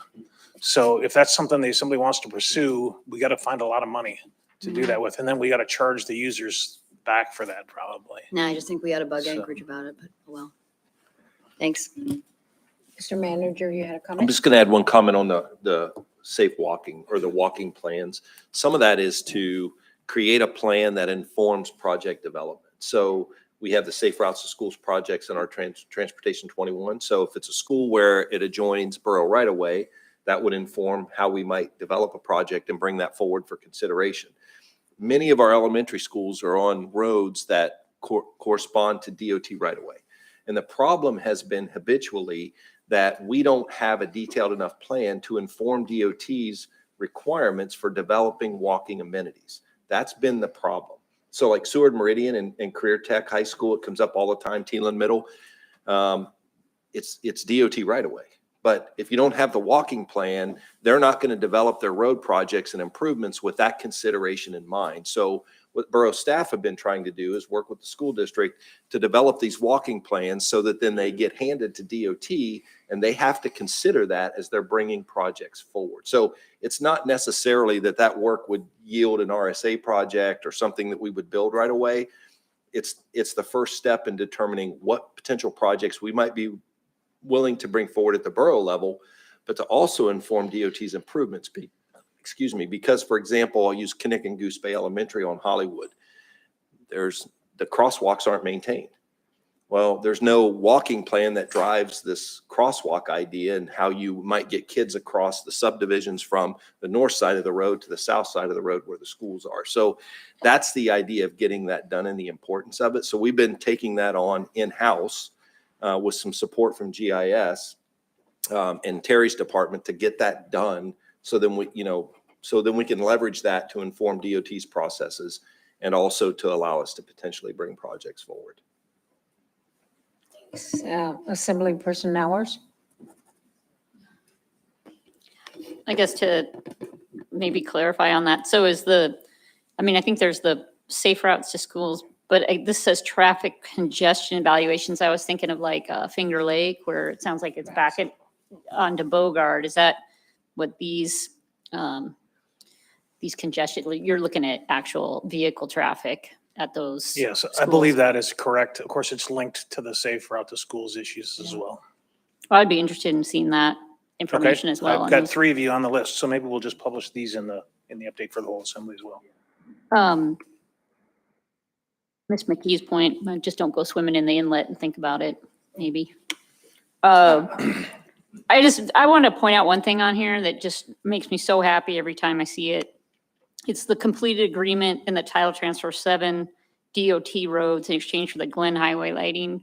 I just want to highlight, because it was like DOT basically didn't want to light the section of the Glen Highway they're expanding that goes into the intersection with the parks. They had the money to put the poles in, but they wanted the borough to pay for the lighting for that stretch between the two, after you go past Colleen, the Matanuska Farm Market, super dark, narrow stretch, been some horrible accidents on it, and they wanted the borough to pay for lighting on it, what is one of the state's biggest highways, which made no sense, but you don't want to leave people in the dark.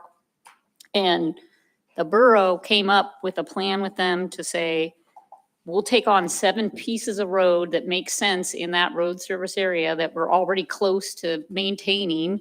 Sometimes there was just little chunks, and you guys will pay to light this. And it was like, so many times we have a problem, we can't solve it. And this one, it didn't make sense for the borough to pay for lighting on one of the state's biggest highways. But this made sense. We'll take over the roads that DOT was maintaining and they will light that highway. So I just, like, every time I see that, I just get happy that we were able to do that. And when they finally get around to expanding it, now that's another issue, the timing of that, but just wanted to highlight Mayor, that. if I could add one thing to that. So this is in Assemblyman 2's district. As we made a similar agreement with DOT on Kinnick Goose Bay Road. And that's going to allow us to have DOT installed and operated lighting on KGB all the way out to Settlers Bay. So that's another place where it's very high traffic, high speed, lots of single vehicle accidents, lots of impacts with moose along that road corridor. And this lighting is going to be, and the lighting that we're talking about on the Glen Highway are going to be really great upgrades for a lot of residents in this borough. And all it really took was swapping some roads with DOT for maintenance. So yeah, it's a really great agreement, and it's going to bring a lot of benefit to the borough. Okay, further questions, comments from the assembly? Yes, Assemblyperson 2, go ahead. Did I miss what the borough gave the state to get the lights to happen? So we traded maintenance on a couple of essentially residential roadways. So the state will reduce their costs for maintenance. The RSA will pick those costs up or do maintenance on those roads. It's really interesting thing that the state, because of the way things grew out here in the valley, the state owns a whole bunch of residential roadways, even in the core area that they maintain. And so put us in a position where we could swap those residential roadway maintenance with the state in return for the state paying for the lighting on KGB and the lighting on the Glen Highway. So usually the state, I hear what you just said about residential roads and then not main. So like, I'd like to know what those roads are. Thank you. Further questions or comments? Yes, Assemblyperson Yount, go ahead. More of a comment than anything, but I could be wrong, but I imagine we can maintain those roads substantially cheaper than the state if we already have RSA contracts in the area. And so if we're trading, if they're giving us trade value for what they're spending, you know, then we can go out and get it done much cheaper with our local contractors. I imagine we're coming out well ahead on those trades. So I'd like to see some more details on it too eventually, but it does sound like a great program. Through the mayor, there's a big benefit to our residents when DOT stops maintaining residential roadways and the borough picks up those residential roadways. And I know Assemblyman too has noticed this in his area. What will happen is our contractors will go out when 4 inches of snow hit the ground, plow the roads, and these level 3 maintenance for the state on the very same roads, it might take them 2 days to get to it. And if another storm comes within 2 days, they're back on the highways, not on these residential roadways. So there's a real disparity between the level of maintenance we provide and what DOT provides on these lower level roadways. DOT does a great job on the highway. They do way better than us in those areas. But on the residential streets, they're so low priority to the state that they just don't get the attention they need. So it's a big benefit to our residents when we pick up those residential roadways and start maintaining them. Assembly Person 2, did you have follow-up? Oh, no. Okay, all right. All righty, go ahead, sir.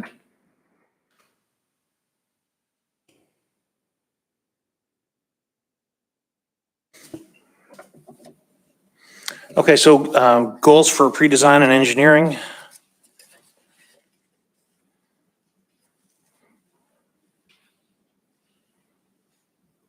Actually, I'm going to go back one slide. We got a little bit off track here with questions, but so this is operations and maintenance goals. That I just wanted to highlight real quickly a couple things here. The third bullet down, the automated monitoring of our critical power backup systems. That's a lesson learned from the windstorm disaster that we had early this year.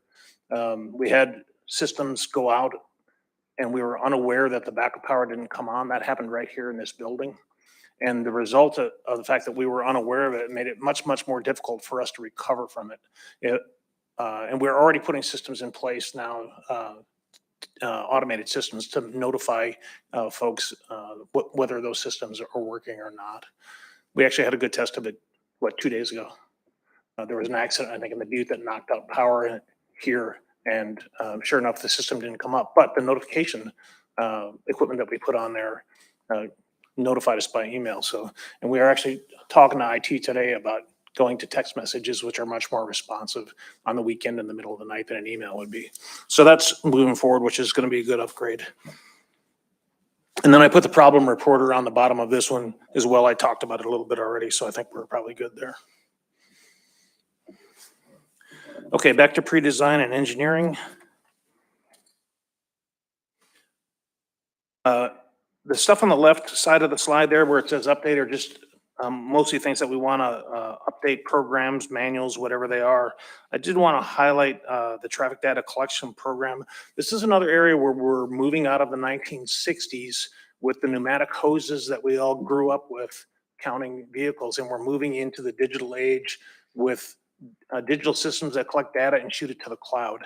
And it allows us to collect GIS quality information and to do better analysis on it. And so that transition is happening right now. So we're improving that program as well. Assemblywoman Nowers asked about that yesterday, so I definitely wanted to hit that one. And then you can see the finishing up those lighting agreements there on the right side of the slide, just under the picture. We just talked about that in some detail. Okay, civil side of the project management division. The big item here is moving forward on the bond projects. The design awards are already showing up here in front of the assembly, and we expect to get a couple of these bond projects built this year and accelerating into next year. So we're moving forward on those very quickly. And that's all being done on top of the fact that we're continuing to build RSA projects as well. So lots of work to do on the civil side of project management. On the vertical side, of course, Houston continues to be the big issue, but we also have a lot of FEMA work going on out at Port McKenzie this year. Station 39 you talked about earlier, that's on the agenda for construction. Matsu Central will get moving on, and a lot more, so a lot happening here. And then this is the point at which I want to answer some questions that came up earlier. First, about energy assessments. I think that was Assemblywoman Nowers asked. Oh, okay. Lots of people interested in that. Mr. Brown did talk about the assessments that we did at the pools. Those are really big energy consumers, so it's a focus right away if you have pools to take a look at those. They are very modern systems because we upgraded them and refurbished the facilities just recently. The results of that assessment showed that there are some marginal improvements we can make in energy consumption at the pools, but the cost of implementing those were very high, and so the return on investment just wasn't there. So as a result, we did not bring forward any recommendations for our pools as capital improvements for this coming year. And those reports are available, so if any members want to see those, we can certainly share them. I would ask you to just to email me, or if there's a bunch of you that want them, we can probably put them in one of our upcoming reports. We've also installed monitoring equipment, energy monitoring equipment at the Wasilla Pool and right here in this building because it's one of our bigger facilities and we use a lot of energy here. It collects real-time information that allows us and our consultants to analyze what we're doing here to see if there are opportunities to save additional monies. We did find some path forwards in that. It's quite an expensive option to upgrade the HVAC systems and the controls. And we think that, again, that the savings that are available there probably don't have a good enough return on investment to bring you a project and make a recommendation on it. But what we continue to do is, as we do maintenance that requires replacement of equipment, or as we do small remodel projects, we replace the systems that are in place with more energy efficient systems. And so we continue to make progress over time on those kinds of things. So that's the energy assessment question. The other question that came up, and I think this was Assembly Member 2 on the electric heat in our buildings. We do have in Talkeetna the water plant, the water treatment plant, the wastewater treatment plant, and the pump house, all using electric heat. The buildings are unmanned, so we keep the temperatures very low in them in general. And the equipment that's in those facilities provides much of the heat that's needed. The water treatment plant is really a very small facility, the size of a shipping container. And all the pumps and stuff running in there really produce most of the heat that it needs. But we have to have backup electric heat in case we have a significant cold spell that potentially puts the equipment at risk. There is no natural gas, of course, up there. Heating oil would be a possibility, but we do not typically store liquid fuels at a location where we have a water source for obvious environmental reasons. There are a few older fire stations that have electric heat, but it's mostly as a backup heat. We don't use that method anymore as we add new fire stations, and as we remodel fire stations, we remove those electric heaters and go to more cost-effective methods of providing heat. Our transfer stations also use electric heat, but once again, the facilities are very small. It's a very small room that the gatehouse that we're talking about, it wouldn't pay really to put fuel oil or some other heater in a facility like that. And then the last one is Brett Memorial. It has 5 electric heater units, and of those, a couple of them are actually backup systems. The rink is kept very cool, of course, so there's not much demand for heat inside that portion. There are some small rooms in there that do need heat, but again, they're very small facilities. So there isn't a lot of use of the electric heat in those places.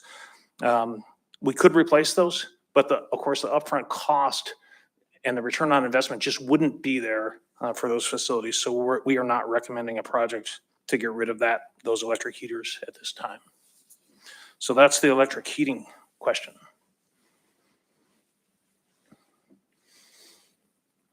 So I'm going to jump forward then to solid waste. A lot, of course, going on out at the landfill and all the locations around the borough where we handle solid waste. I mentioned the new entrance on Tuesday night when we were in the room here. It'll be a big improvement for residents. It'll take this time of year, especially when the assembly reduces the the prices at the gatehouse, we see lots of folks queuing up to get into the landfill. This new entrance will take that big long line in front of the landfill and move it onto landfill property, so it won't block the way for other residents to access their homes. So I think that's a important upgrade, and I know Assemblywoman Nowers is very interested in that. We talked about it several times. We're still examining in-house compaction. We think there's potentially a lot of value there, up to $1 million a year in savings that could be made with in-house compaction. And that's about all I want to highlight on that one. And that brings me to your questions. Questions? Assembly members? Okay, Assemblyperson 2, go ahead, sir. Is there any way to help the public get in and out of the landfill faster? I think we've made a lot of improvements in that in recent years. I think it was probably about 6 years ago that the Assembly directed we start taking credit cards, and that action slowed down the exit from the landfill a lot. Since then, we've improved the credit card management system that we have in place, and that has accelerated it somewhat.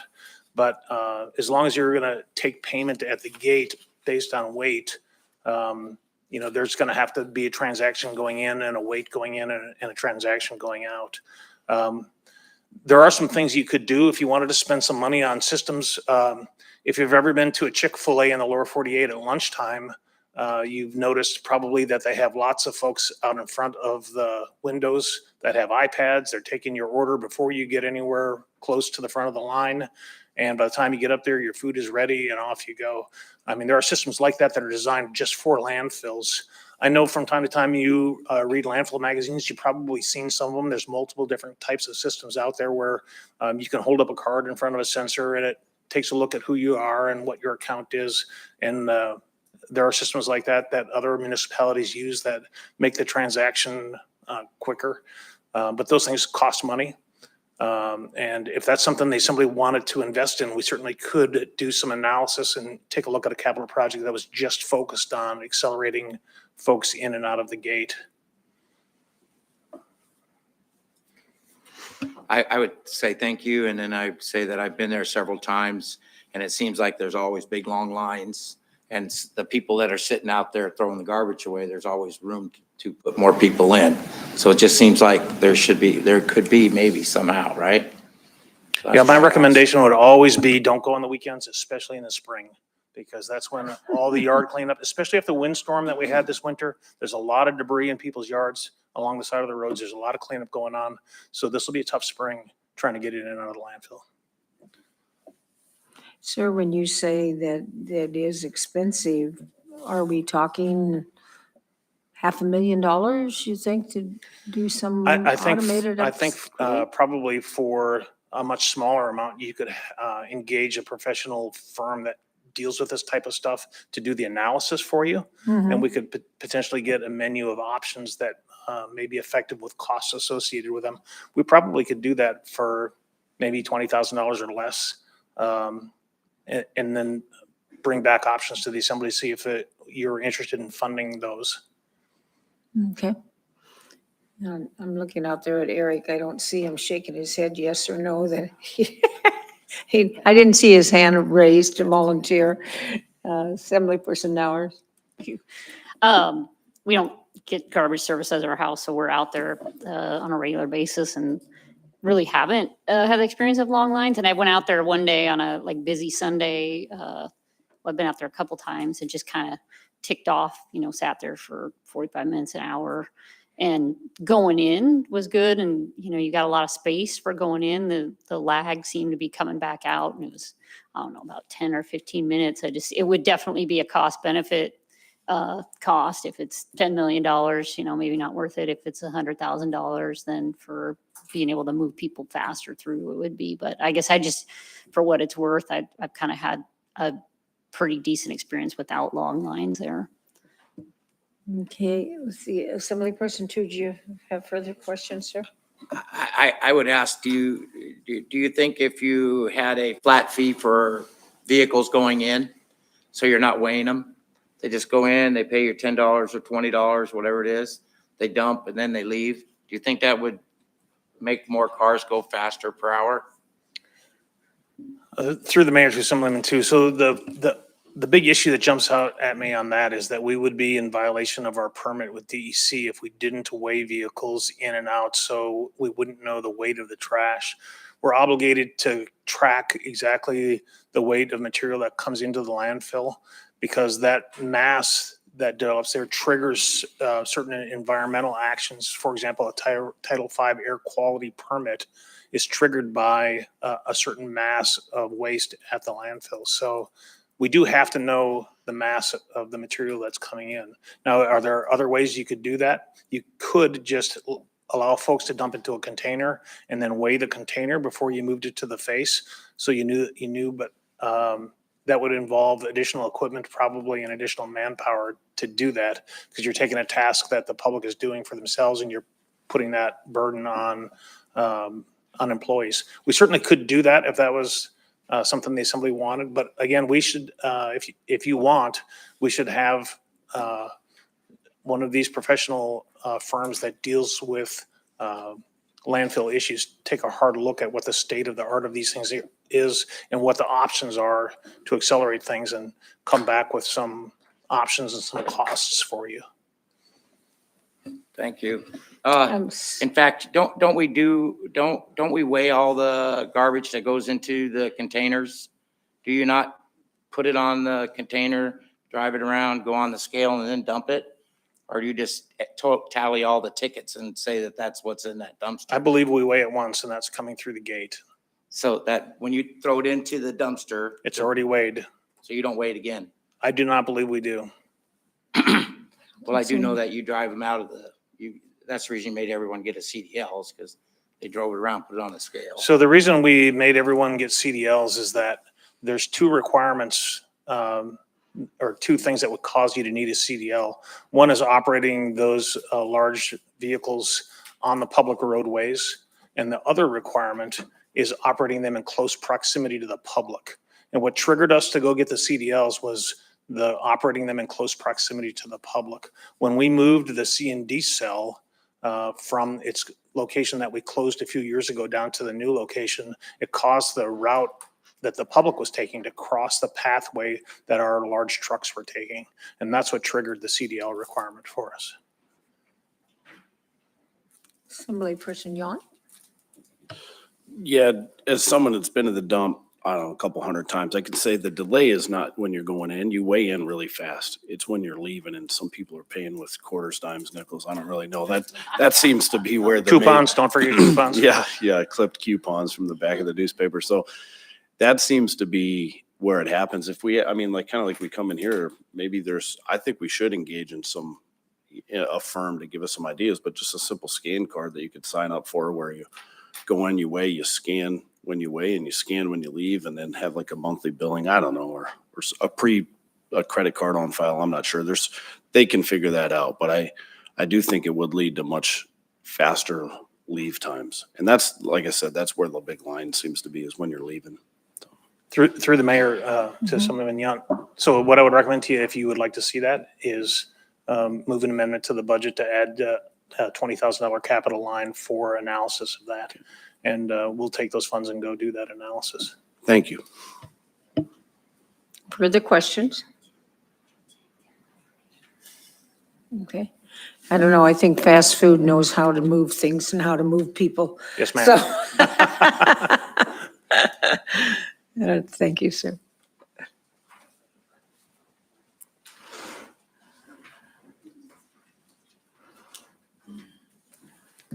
Madam Mayor, members of the Assembly, Alex Strawn, Planning Director. So since 2018, when we got 2 new employees in 2018, so that caused our budget to rise. That was a addition of a full-time right-of-way inspector, as well as a full-time code enforcement officer. And later on in the presentation, I'm going to show sort of what effect that has had on our ability to give the functions that people ask for. We don't have a huge operating budget. It's mostly just employee wages. So it's pretty easy to predict what we're going to have, except for if we have vacancies, then that's going to be a bigger gap between what's budgeted for and what is spent. But we do have some operating budget, and I'll be talking about that today. Our department has 4 different divisions. We do a wide variety of things. We subdivide land with our platting office. Development Services does permitting and code compliance, and a lot of that is the permitting is, to help out Public Works, for instance, to try to lower cost of maintenance, but also public safety and addressing and things like that, as well as deal with land use conflicts. We have, and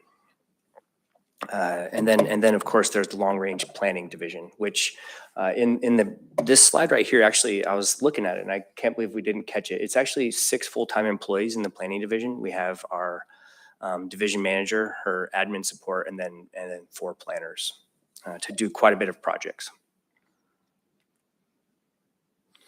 And prior to Manager Brown taking the helm, the way we dealt with these large projects with high complexity is we would go and ask for the money in a capital projects request. It would go into a project fund, and a lot of times it would sit there for a few years before we even got the project started. Mike Brown doesn't like money sitting in accounts, in government accounts, and I appreciate that. So the way we do it now is we just have it in our operating budget. And we're sort of projected 5 years out of the different types of projects that are going to require funding, and just put that in our operating budget for the planning division. You can see this year we're asking for $75,000 for the public facilities plan and the historic preservation plan. Of course, any time along the way, if you have any questions about any of these projects that show up on these slides, I'm happy to answer those questions. I will say that, the public facilities plan, we don't have one currently. So this will help us sort of look at the land that we have, look at future needs for public infrastructure, and come up with a plan for, retaining lands that we're going to need in the future, or for maybe even going out and purchasing lands for future needs. I do have question marks on the borough-wide comp plan. That is something that we have funding for in a project account. It is a massive project. We can probably finish it with the funds that we have, but it's possible that a couple of years down the road, we'll get towards the finish line and need a little bit more. So I just wanted to leave that open as a possibility that we could be asking for more in the future. So is there any questions on this slide so far? Okay. So this says planning department projects, but this is really planning division. This is the long range planners. We have 4 planners to do all these things. These are big complex projects with pretty high importance. So with that staff, we're handling all these things as well as managing all these different boards. So we are definitely at capacity with our current staffing with this project list right here. We do have, obviously, we do have funding and project accounts that we're still working through over the next few years, where we are hiring outside firms to help with these things. So I guess if anybody has any questions along the way, this is a huge list of projects. I'm happy to answer any of them. A lot of these were things that were directed by the assembly to work on over the years. And we're working through a lot of them, and we're going to be picking up more in the next few years as far as getting through the projects that we've said we're going to do. Yes. Assemblyperson McKee, go ahead. On the electrical vehicle charging infrastructure, what does that look like in scope? I mean, are we going to have a lot of that going on, or? Yeah, so that's a great question. We anticipate that there's going to be more and more electric vehicles on the road. We know that's going to happen as a nation and as a world. That's going to happen. There are funding opportunities out there to bring electrical infrastructure to, say, some of our trailheads, so that we can maybe get power brought to those trailheads for maybe operating a pay station or a gate. And we also would put a electrical vehicle charging station, which could be like a metered station where people who are, going on the trails or playing at the park can plug their electrical vehicle in. So it's sort of getting ahead of the game. There's sort of a chicken and the egg situation with these electrical vehicles and the infrastructure needed to charge them. So you're just going to keep track of how this trend is going and. So,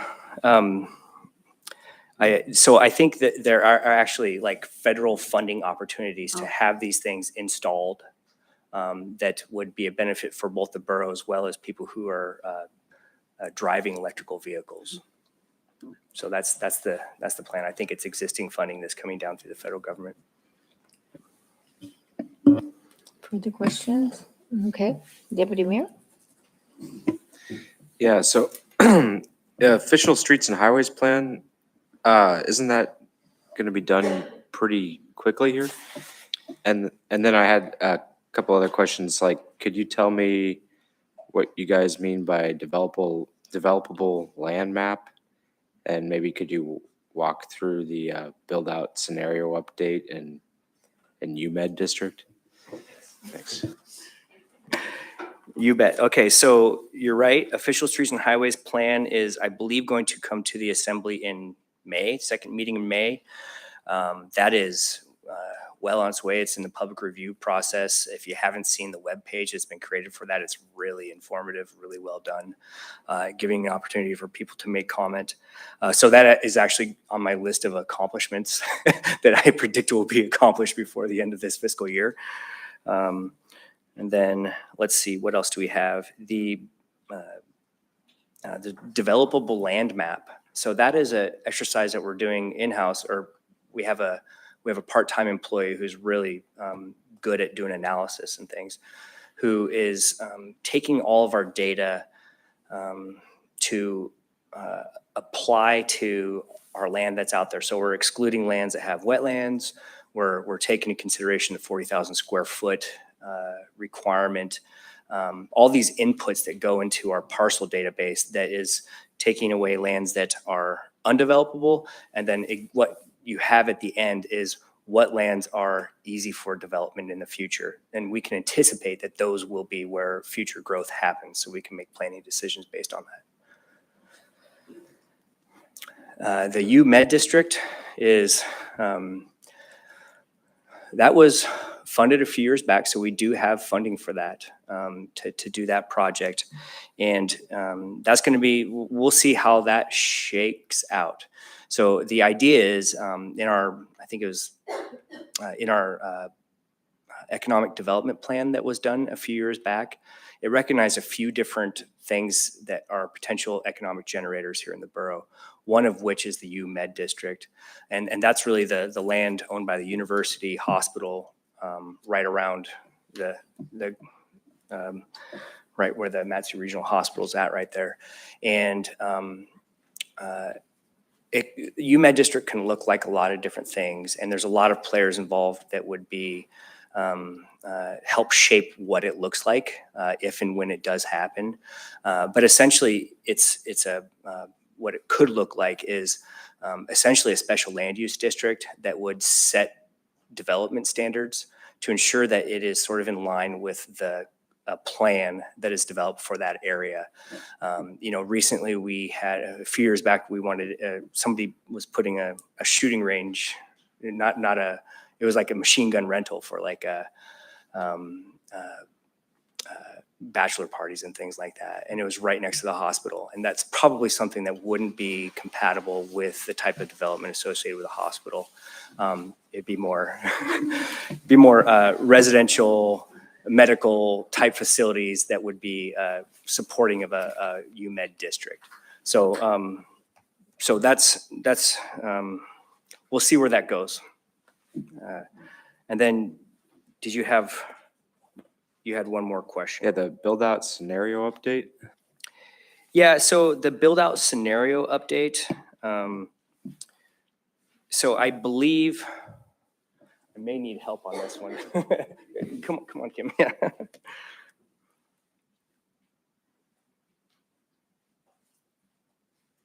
Thank Thanks for the invite, Alex. I'm Kim Solian, I'm Planning Services Manager. So the build-out scenario was completed, I believe, in 2013. And it looked at current population and projected out, where is our population going to grow? Where is economic development and business generation going to happen? And it kind of designated a few areas across the borough. So one of the things that's been challenging for us, both in looking at the MPO development and MS4 requirements, and then a lot of the big DOT projects that are on the landscape, like everyone's wanting to know what is the population data, where is the population going, what can we expect, how can we use your reports?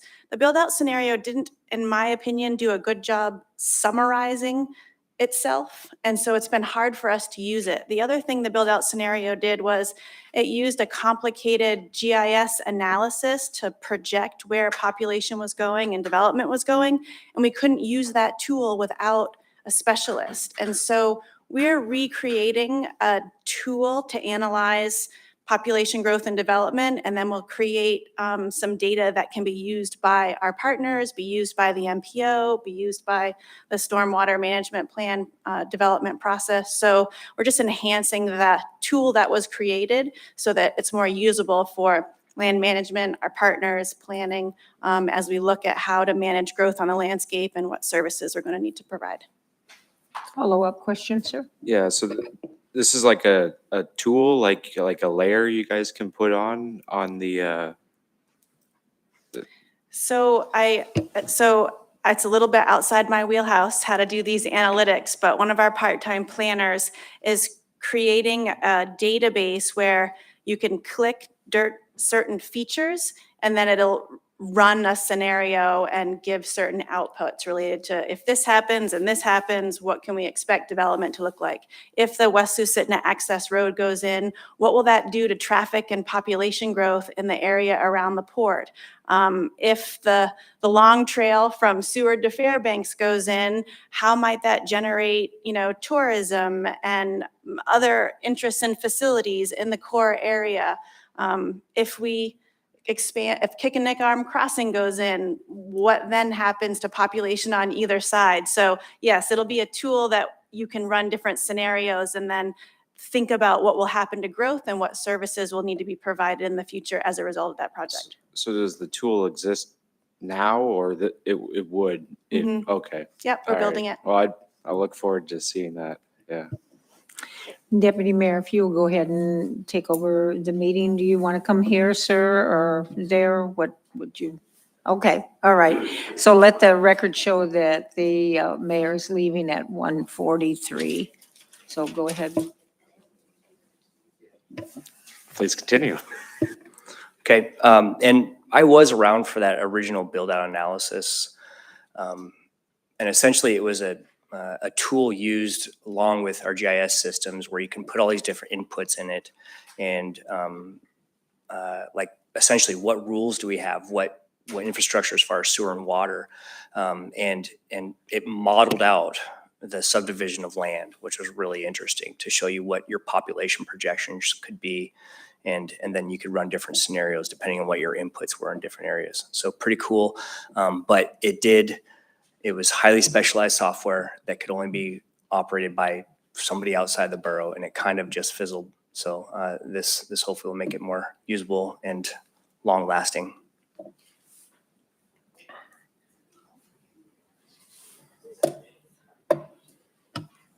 Through the mayor to Director Strawn. So earlier we talked about, let me roll back here. Yeah, you need to go down there for sure. Federal funding, potential federal funding for electric vehicle charging infrastructure. And it got me thinking, I don't know that we'd ever want to go down that road. Electric vehicles don't work very well in the winter, but looking at other things, grant writer. When was the last time the Matsu Borough had like a on-staff grant writer? And have you ever considered that in your department? Would it go under your department, I guess? I'm going to let Cheyenne handle that. We did have a grant writer, planner person on our department that got moved into Cheyenne's department. She's now, my understanding is the sort of grants coordinator, but we don't have a dedicated grant writer in the borough. But we do have new tools available. Cheyenne, would you? Yeah. Through the deputy mayor to assembly member yet. Yes, I do have a grants coordinator, but we also have tools that we have implemented to help us. One's an online application that allows us to search for grants. And I know community development has taken advantage of that and has several grants in the process. So does Public Works. The other thing that I believe will be coming to you, if it hasn't come to you, we did put out an RFP for grant writers. And we have issued a number of potential contracts, or we have interest. So if we have somebody that comes and says, I want to do a grant for this, we can shop it out to the various firms that we engaged in, depending on size and specialty. And we will actually be engaging in contract services for grant writers. And then, of course, my employee oversees making sure that we know what all's been applied for, what all is been approved, and making sure we meet all granting requirements after we do get the money. Thank you. It just seems there's been so much federal money available the last few years, and I don't see that trend slowing down or changing in the near future. And so I didn't know if it'd be worth entertaining having someone doing it full time. I mean, it'd be really easy to track their ROI at the end of the year. You know, FTE cost this, but we brought in X amount of grants. And so it just was an idea. So. And just so you know, grant specialties, little grants versus big road projects, you almost need to be specialized in what type of grants you're applying for. So that's why we have a variety of firms that are working on those grant opportunities. And when you contract a firm like that, do they do it for a flat rate, or is it usually percentage based, or varies? It depends on the contract. Okay, thank you. Okay, thank you. So list of accomplishments. We have quite a few accomplishments. And I'm certainly happy to answer any questions that you have regarding any of these. One of them is PFD garnishments. That we used to garnish permanent fund dividends if we wrote a citation for code enforcement and we get a judgment, and then they default on it or they don't pay it. We used to garnish permanent fund dividends. Is a very laborious process. Then the cyber attack happened and we stopped doing it for a couple of years. Recently, we worked with the court system. We worked with IT to do PFD garnishments again. And my understanding, it's a very much less difficult and time-consuming project. It's way more automated than it used to be. So that's a pretty good one there. Official Streets and Highways Plan update, hoping to check that off as an accomplishment. I think, for me, bringing it to the board is an accomplishment and for your consideration. I have on there code amendments, code development, developing something, bringing it through the process and bringing it to the assembly is what our job is, and whether it gets passed or not is up to you guys. But yeah. So I'm going to recognize Assemblymember Nowers for a question. Sorry. Thank you. I'm just backing up a little bit on the projects, and Assemblymember Yent, I actually drive an electric vehicle. They do real good in the winter. Plus Tesla can beat a Lamborghini off the line all day long. The electric vehicle, actually, Rivian making an electric pickup, they had reached out to the borough about 6 months ago because they are interested in putting charging infrastructure at the trailheads. They're kind of targeting the adventure crew. So then their stock was actually made them higher value than GM. It's gone down some since then, but and then the state is doing, they have some funding for a vehicle charging network from Seward to Fairbanks. So they're trying to build the backbone of the infrastructure so people can make those trips and do a quick charge. So I think it's more something we're just kind of keeping tabs on. And if there's opportunities to build that out, we do it. If those funds come from Rivian or from the feds. UMed district, just because that came up, that's basically, you got the hospital and the farm, and then you got the Matsu College. You got a real space of kind of publicly owned land that you could see can be a UMed district, with the college there, with the experiment farm, with the hospital. Matsu Health Foundation's looking at a 50-year multi-million-dollar investment on land they own around the hospital. And then there's been ongoing conversations with the university about ways to monetize that farm and make it a real asset to the public. So just for what it's worth, those conversations have been ongoing. And then I just kind of on this, I look at this huge list and just every time we turn around, it seems like we're asking you some question or asking some more study from you. And I just like the way this valley is growing so fast and the things we do that can influence that. I mean, I just think about like even the Palmer-Wasilla area, building out the water sewer system and the density that we could benefit from, like it's hard to envision that 50 years ago, but we're getting to that higher density. So, there's just a lot going on. So I see where your staffing is at. I just like, I guess more than anything, like keep us posted as we're adding things to your list. Because I think it's really valuable to have that information in front of us to be thoughtful about the decisions we're making up here. And if there's a need for additional capacity to do some of this, that we continue to have that discussion even beyond the budget. I appreciate that, and I do have conversations with Manager Brown about this pretty regularly. So yeah, it's our planning staff are completely full capacity. I will say that much. In fact, to do the big projects like do the comprehensive plan for the entire borough, it's hard to get initiated on that because we're already so engrossed in the projects that we currently have. We're working on ways to get capacity to do that. Like hire a project employee or contract it out. Obviously, is going to be a big part of it. But yeah, we're making along. But we're finally fully staffed now. For the first time in a long time, we're fully staffed, which is, I can't remember since I've worked here, there's ever been a time where the entire department is fully staffed. We're actually there right now, which is great. And we got a great team right now. So, yeah. So online utility I can't go through all of these accomplishments. But I will say that there's been, on the permitting side of things, there's been increased efficiencies. We have our planners. If you haven't seen the planner platform e-newsletter, it's pretty cool. It goes out fairly regularly, once every couple months, I believe. And it kind of talks about what we have going on, and it goes out to all the different community councils. And then I put subdivision construction manual update on here because I anticipate having that to the assembly before the end of the fiscal year. So for anybody who wants an update on that, I will say that we finally have a draft. We're sending it back out to the board really soon here to get their opinion on it. And we're going to send it out to the world and all the different various boards before it comes back to the assembly. So if there's no more questions on that list of accomplishments, I'll move on. And just say the story of code compliance is an interesting one.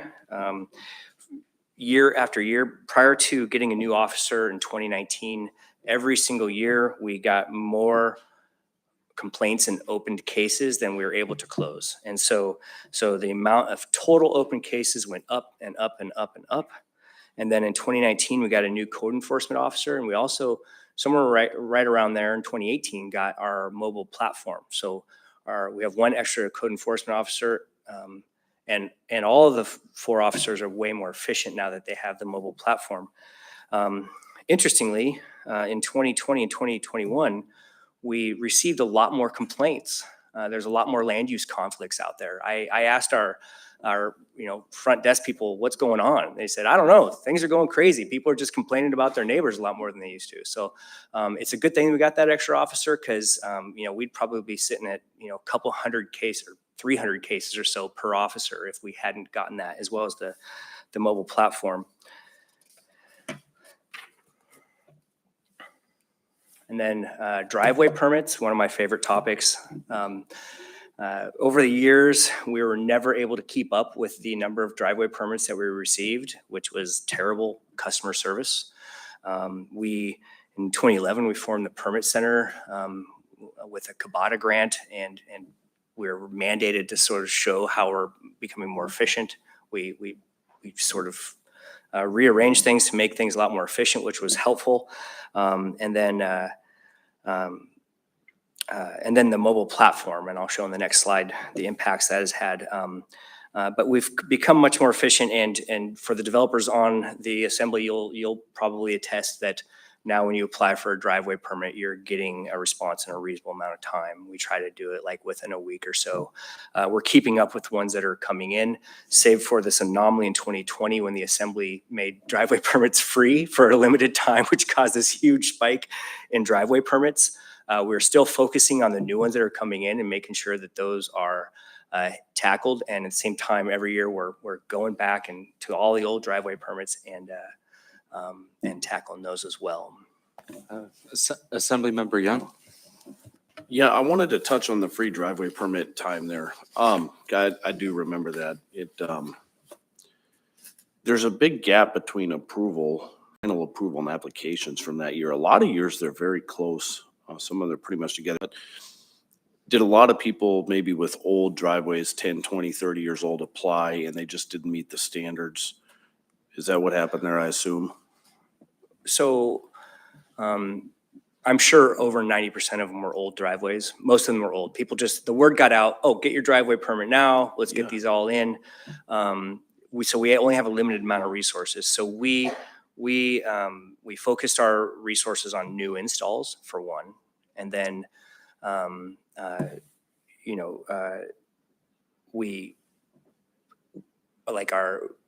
so a lot of the driveway permits that have not been approved, we simply haven't been able to get to them because they're old, they're not a problem. We're going to get to them. Now that you mentioned that, I see that because actually in 2021, there was more approved than there was applied for. So maybe that's catching up. And then touching on that time, did that help you guys with planning when you got to add in all those new layers of driveways did that help in the planning for the future? Sure. I mean, I would love to see a day where, most or all of our driveway permits or all of our driveways are permitted. And, there may be a few that need paved aprons or maybe need to fix a drainage issue or whatever. But it certainly helps with addressing. It definitely, when we went out and inspected these, most of them, we were able to just say, yeah, you're good. You're not causing a problem. You're good to go. We were able to give them approvals. Some of them, it did bring to our attention that, hey, this actually is a problem, and you're going to have to make some modifications to it. So I think from a maintenance, emergency services and addressing, it's a good thing. Absolutely. Do you think we should, final question on driveways, do you think we should consider doing another period where we made it free? Would it help? I know it would bring short-term pain with like the influx but would it bring long-term gain? It's certainly not a terrible thing. I mean, I have philosophies. To me, permits, I'd love it if they were all for free. Like, this is the public who gets the benefit from it. So maybe the public should actually foot the cost, but that's not how it generally works. We certainly could. I don't know if there'd be the same amount of energy in a second time around. I know we have plenty to do trying to catch up on the old driveway permits without getting another big influx. But it certainly wouldn't hurt. The more we get into the system, the better. Yeah, and then because I don't do these in my office, if there ever was another period, I don't think new construction ones should be free. Honestly, I will say that I think only ones that were already existing would be. But do you remember when that happened? Did they make them all free, or like new ones still? That's too bad. So I would only think it'd be a good idea if ones that weren't previously permitted were free for a period of time. So, okay, that's all I have. Thank you. Mm-hmm.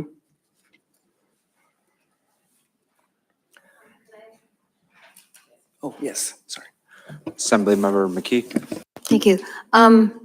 Your department's fully manned, but you got a bazillion driveway permits hanging out there. There was a lady in our neighborhood who said that she has been down to complain to, I don't know who it is, to Dylan or to you or whoever, but there's a ditch you could literally float a boat in, and somehow the culverts aren't there anymore. Do people like just randomly rip out culverts, or did the borough, this is down particularly in Fairview and Crane Road, and so I don't want to bore anybody with it, and I won't take any time on it other than to ask you, when your guys go out, do they actually see where the person is putting in the driveway and say, you got to have a culvert? Or does it just like dig a hole and cut down some trees and? Yeah, so for most driveways, we do require a permit or a culvert. There's times where you don't need a culvert, where you're at the very peak of a hill or at the very base of a hill, right? Where there's not gonna be any water flowing through, but generally we do require culverts for driveways. If there is a ditch that's full of water, that could be for various number of reasons, one of which could be an improperly installed driveway. But the problem reporter would be the place to send them. Maybe they already have, but that could be like, it could be that a culvert's frozen. They're just gone. There's just no culverts. Nope, not anymore. So sometimes they get buried. I actually had, I bought my house and it was like 2 years before I realized I even had a culvert. So the ends of them can get buried. If they have a driveway without a culvert that's causing drainage issues, it's probably not a permitted driveway, and a complaint could be made and we could go out and inspect it and talk to the landowner. So they come see you? They sure can. Yeah. Alrighty, Okay. coming out.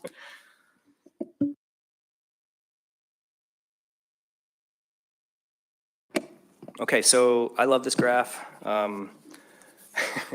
It just shows that we had a good improvement in number of right-of-way inspections with the permit center development that really made us a lot more efficient and well-run. The mobile platform, which is a fairly small investment by this board, I think it was like $20,000 or something like that, enabled us to be orders of magnitude more efficient than we were previous.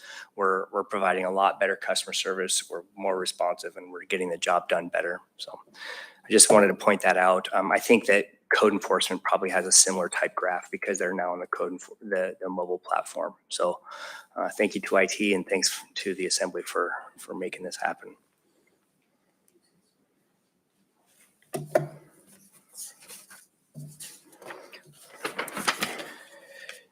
Okay, so we have a lot of goals. The land use viewer is the second one on the list. That should be out in the next couple of weeks. In fact, I'm going to provide something to the manager in the weekly report. It's really cool. I got to play around with the beta version, and it's going to be something that you have the parcel viewer, which is wildly popular, and I think this one will be right there in popularity with it. So expect that to come out real soon. Of course, we, with the MS4 permitting requirement, when and if we get that letter, that can just trigger a whole lot of things for the planning department as well as the public works that we need to do to get ready for that. One of the things, air quality alert, I'm just hit a couple of them, air quality alert automation. Right now we have a law in place that is in borough code that says that anytime there's bad air quality, the planning director has to get on the TV and send out all these alerts and things like that. It's not realistic. We're not able to make it happen. So we're probably potentially going to be looking at a code change as well as some automation where if people are interested in air quality in their area, they can have a web page where they can look at what the air quality is and they can get alerts if it's bad air quality, and we'll call it good. So that will be a good thing to get done. And of course, there's a lot of things on here. So if you have specific questions, I'm happy to answer them.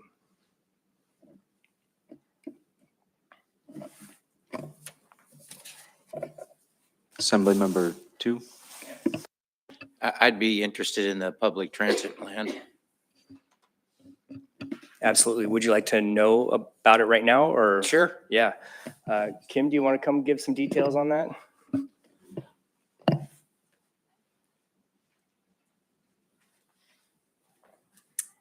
Kim Solian, Planning Services Manager through the Deputy Mayor to Assembly Member 2. As you probably know, we have a coordinated human services transit plan that really focuses on providing services to the seniors and most disadvantaged in our community. The second layer of that and a missing chapter from our long-range transportation plan is a general transit plan for the whole borough. And so this will be a big paintbrush stroke, first pass at having conversations with the community about how could we do a better job providing public transit. Right now, our transit system is a call and response system, but if there were some land use changes, there were some more coordinated bus stops, there were more coordination with the 18 different services providers that provide public transit in our community, could more residents not have to be car dependent? And so this will be a high level, just first time we've ever looked at how could the community have better access to public transit. Once the MPO is formed, there'll be a little bit of a change in how transit providers currently get funding. Right now, the whole funding plan from the Federal Transit Authority is rural funding. Once we get that urbanized area designation, there'll be a distinction in those funds. There'll be urban funds and rural funds. And we'll also be looking at that with the transit plan. How will we help our providers that are currently providing service be able to access those different funds with the different requirements? So I think, again, first pass at a transit plan for how could we do a better job and better support our providers and provide access for our residents to not have to have a car and still get to work or get to the grocery store or wherever they may be going. And then build in some implementation and a prioritization of what else could we do to help that moving forward. Thank you.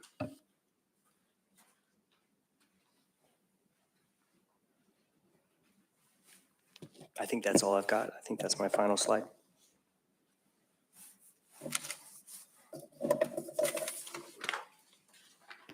All right, Cheyenne, you get the Red Lantern Award.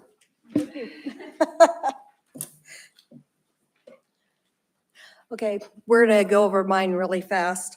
As you can see, my budget is going down. Most of that is related to the leaving of long-term employees. We also, which you don't see in here because we had long-term employees leave is, we did budget because all of the common contractual items like the utilities, property insurance, liability insurance is under finance. We did budget a 35% increase in our general liability insurance and property insurance lines based upon recommendations by the provider. We will see where that comes in. Last year, we budgeted a 30% increase. We managed to get away with under 20% overall. So if we see savings, that's usually why I have large variances in the finance department budget, is because of the things that I budget for that impact the borough as a whole. There's been no change, and I'm not requesting any changes in personnel. So our accomplishments, and I'll go over the large ones, the implementation of the new LID program, which you guys have seen a significant amount of activity in the last few months. Coming before you in May will be another LID for approval that has well, it's a large one. It'll cost about $440,000 to put this in. That's why we are requesting another $500,000 in next year's budget. Of course, we will continue to strive to provide an audit with no findings and receive all of the awards related to the audit, the budget, and the popular annual report. Our goals, again, are to continue providing good management of the borough's resources and getting the validation that we have done that for you. We are assisting the clerk's office with the redistricting and apportionment. That is also handled by our grants coordinator. And then finally, we have been working with Assembly Member Nowers on the CPACE program. So we are hoping to get that implemented and in place in this next fiscal year completely. As always, we will have an audit by the State Assessor's Office, and I anticipate that will still go well this year. We've actually been relied upon by them to assist where they have questions in other communities. And I will open it up to questions.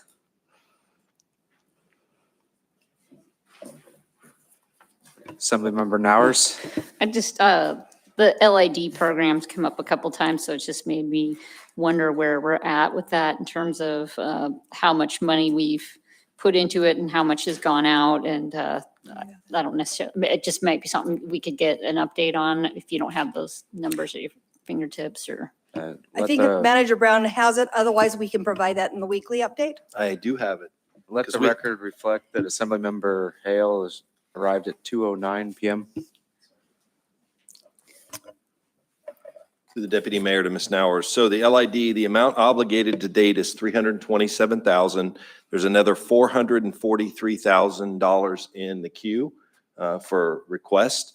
So if passed, that total obligated would be $770,000, leaving $230,000 remaining. So the idea is to bump that number, assuming passage of all of those.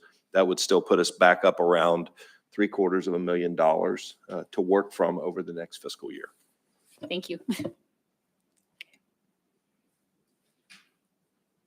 Okay.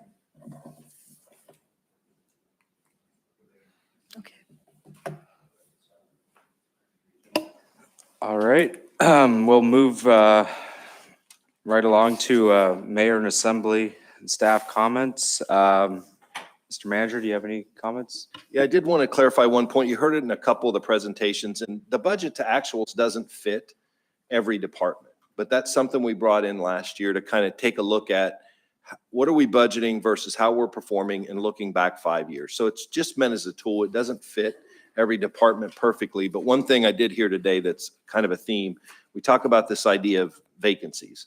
So where staff leave and there's a gap before you get somebody hired, or where a department wasn't fully staffed. So one thing I did want to mention, I think it's subtle and not earth shattering, but we are leaning into this idea of introducing a vacancy rate in wages and benefits. So where statistically we know there's going to be a vacancy or vacancies throughout the budget, we are, for larger departments or divisions, applying a vacancy rate. So the idea is to kind of close that gap between budget and actuals so that we're not taxing and taking for something that we know we probably aren't going to use anyway, because we could look back over the last 10 years and see this trend. But we want to wade into that one carefully. So we've done a very conservative, I think 1.5% to start, and we'll adjust that as we go. So we don't want to overstep the first year, but just so the Assembly's aware, we are starting that idea of introducing a vacancy rate specifically for personnel costs to try to help rein that in where you've heard that theme throughout, so that becomes less of a thing over time. With that said, I do appreciate the time today. Thanks to the directors and the finance staff. I mean, a lot of work, you know, when I showed you that timeline, has been done since January to bring this forward. So I'm feeling pretty good about the product that we'll give you when we introduce this on the 19th and you get your budget books. Thank you. Mr. Spiropoulos, any comment from the, nope. Assemblymember McKee, any comment? Just really briefly, we're not talking about ghost employees like the state of Alaska has bazillions of them. We're not doing that thing, are we? Absolutely not. Thank you. Assemblymember 2, any comment? Assemblymember Hale, any comment? Thanks. Yeah, I'd just like to apologize to the manager and to the directors for being tardy this morning. I got a call late last night about a funeral I had to go to in Anchorage. I didn't even find out about it till last night. So I do apologize for not being here for your presentations. Thank you. Assemblymember Yunt, any comment? I'm really excited to see that we got money in the capital budget for roads. I hope that our carry forward money is as big as it was last year and that we can next year do the same thing we did last year. But it is definitely the priority that the voters spoke to in November. It was pretty overwhelming considering they were even willing to do it, you know, borrowing and bonding. So I'm glad to see that that's our main priority. It seems to be. Looking ahead at the calendar, May 5th is the first day of the state wrestling championship. So I was going to see, and maybe this isn't the time to talk about it, but if we could please possibly move that to Wednesday, May 4th. But and then where would those meetings be? Because I remember we've had them at the sports complex, but the state wrestling championships is at the sports complex for the 5th, 6th, and 7th. So, and it doesn't say here where they are, so that's what I'm asking. It doesn't look like the report that you have on the, Okay. got on the 4th. Okay. So, but anyway, I just wanted to get that out there and see if maybe we can't make that adjustment eventually so that I can coach that day. Thanks. May I? So the budget hearings are where they occur off-site. The 3 budget deliberation meetings are here in chambers. So I can't tell you which one's Willow, which one's Menard for the hearings, but the 3 budget deliberations are here in this room.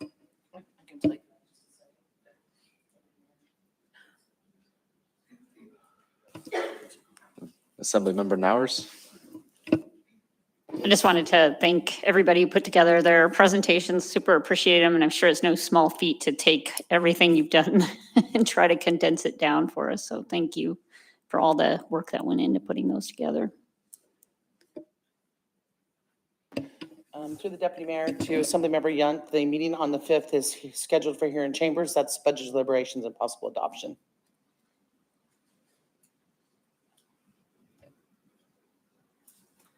You still want to try to change it to the 4th?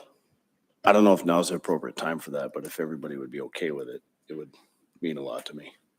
I'll have to talk with Lonnie and see what we can do. Okay, thank you. And what were the other 2 dates? May 5th and what were the other 2? For the 3 hearings?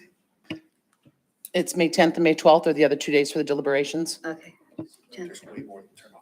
Oops, sorry. Okay, well, thanks everybody for coming. Great presentation. I'm pretty happy with the budget myself. But you know, that might not stop there from being 80 intent language amendments like the legislature does. And I guess we'll see what happens with the school district. So with that, we are adjourned. Thank you.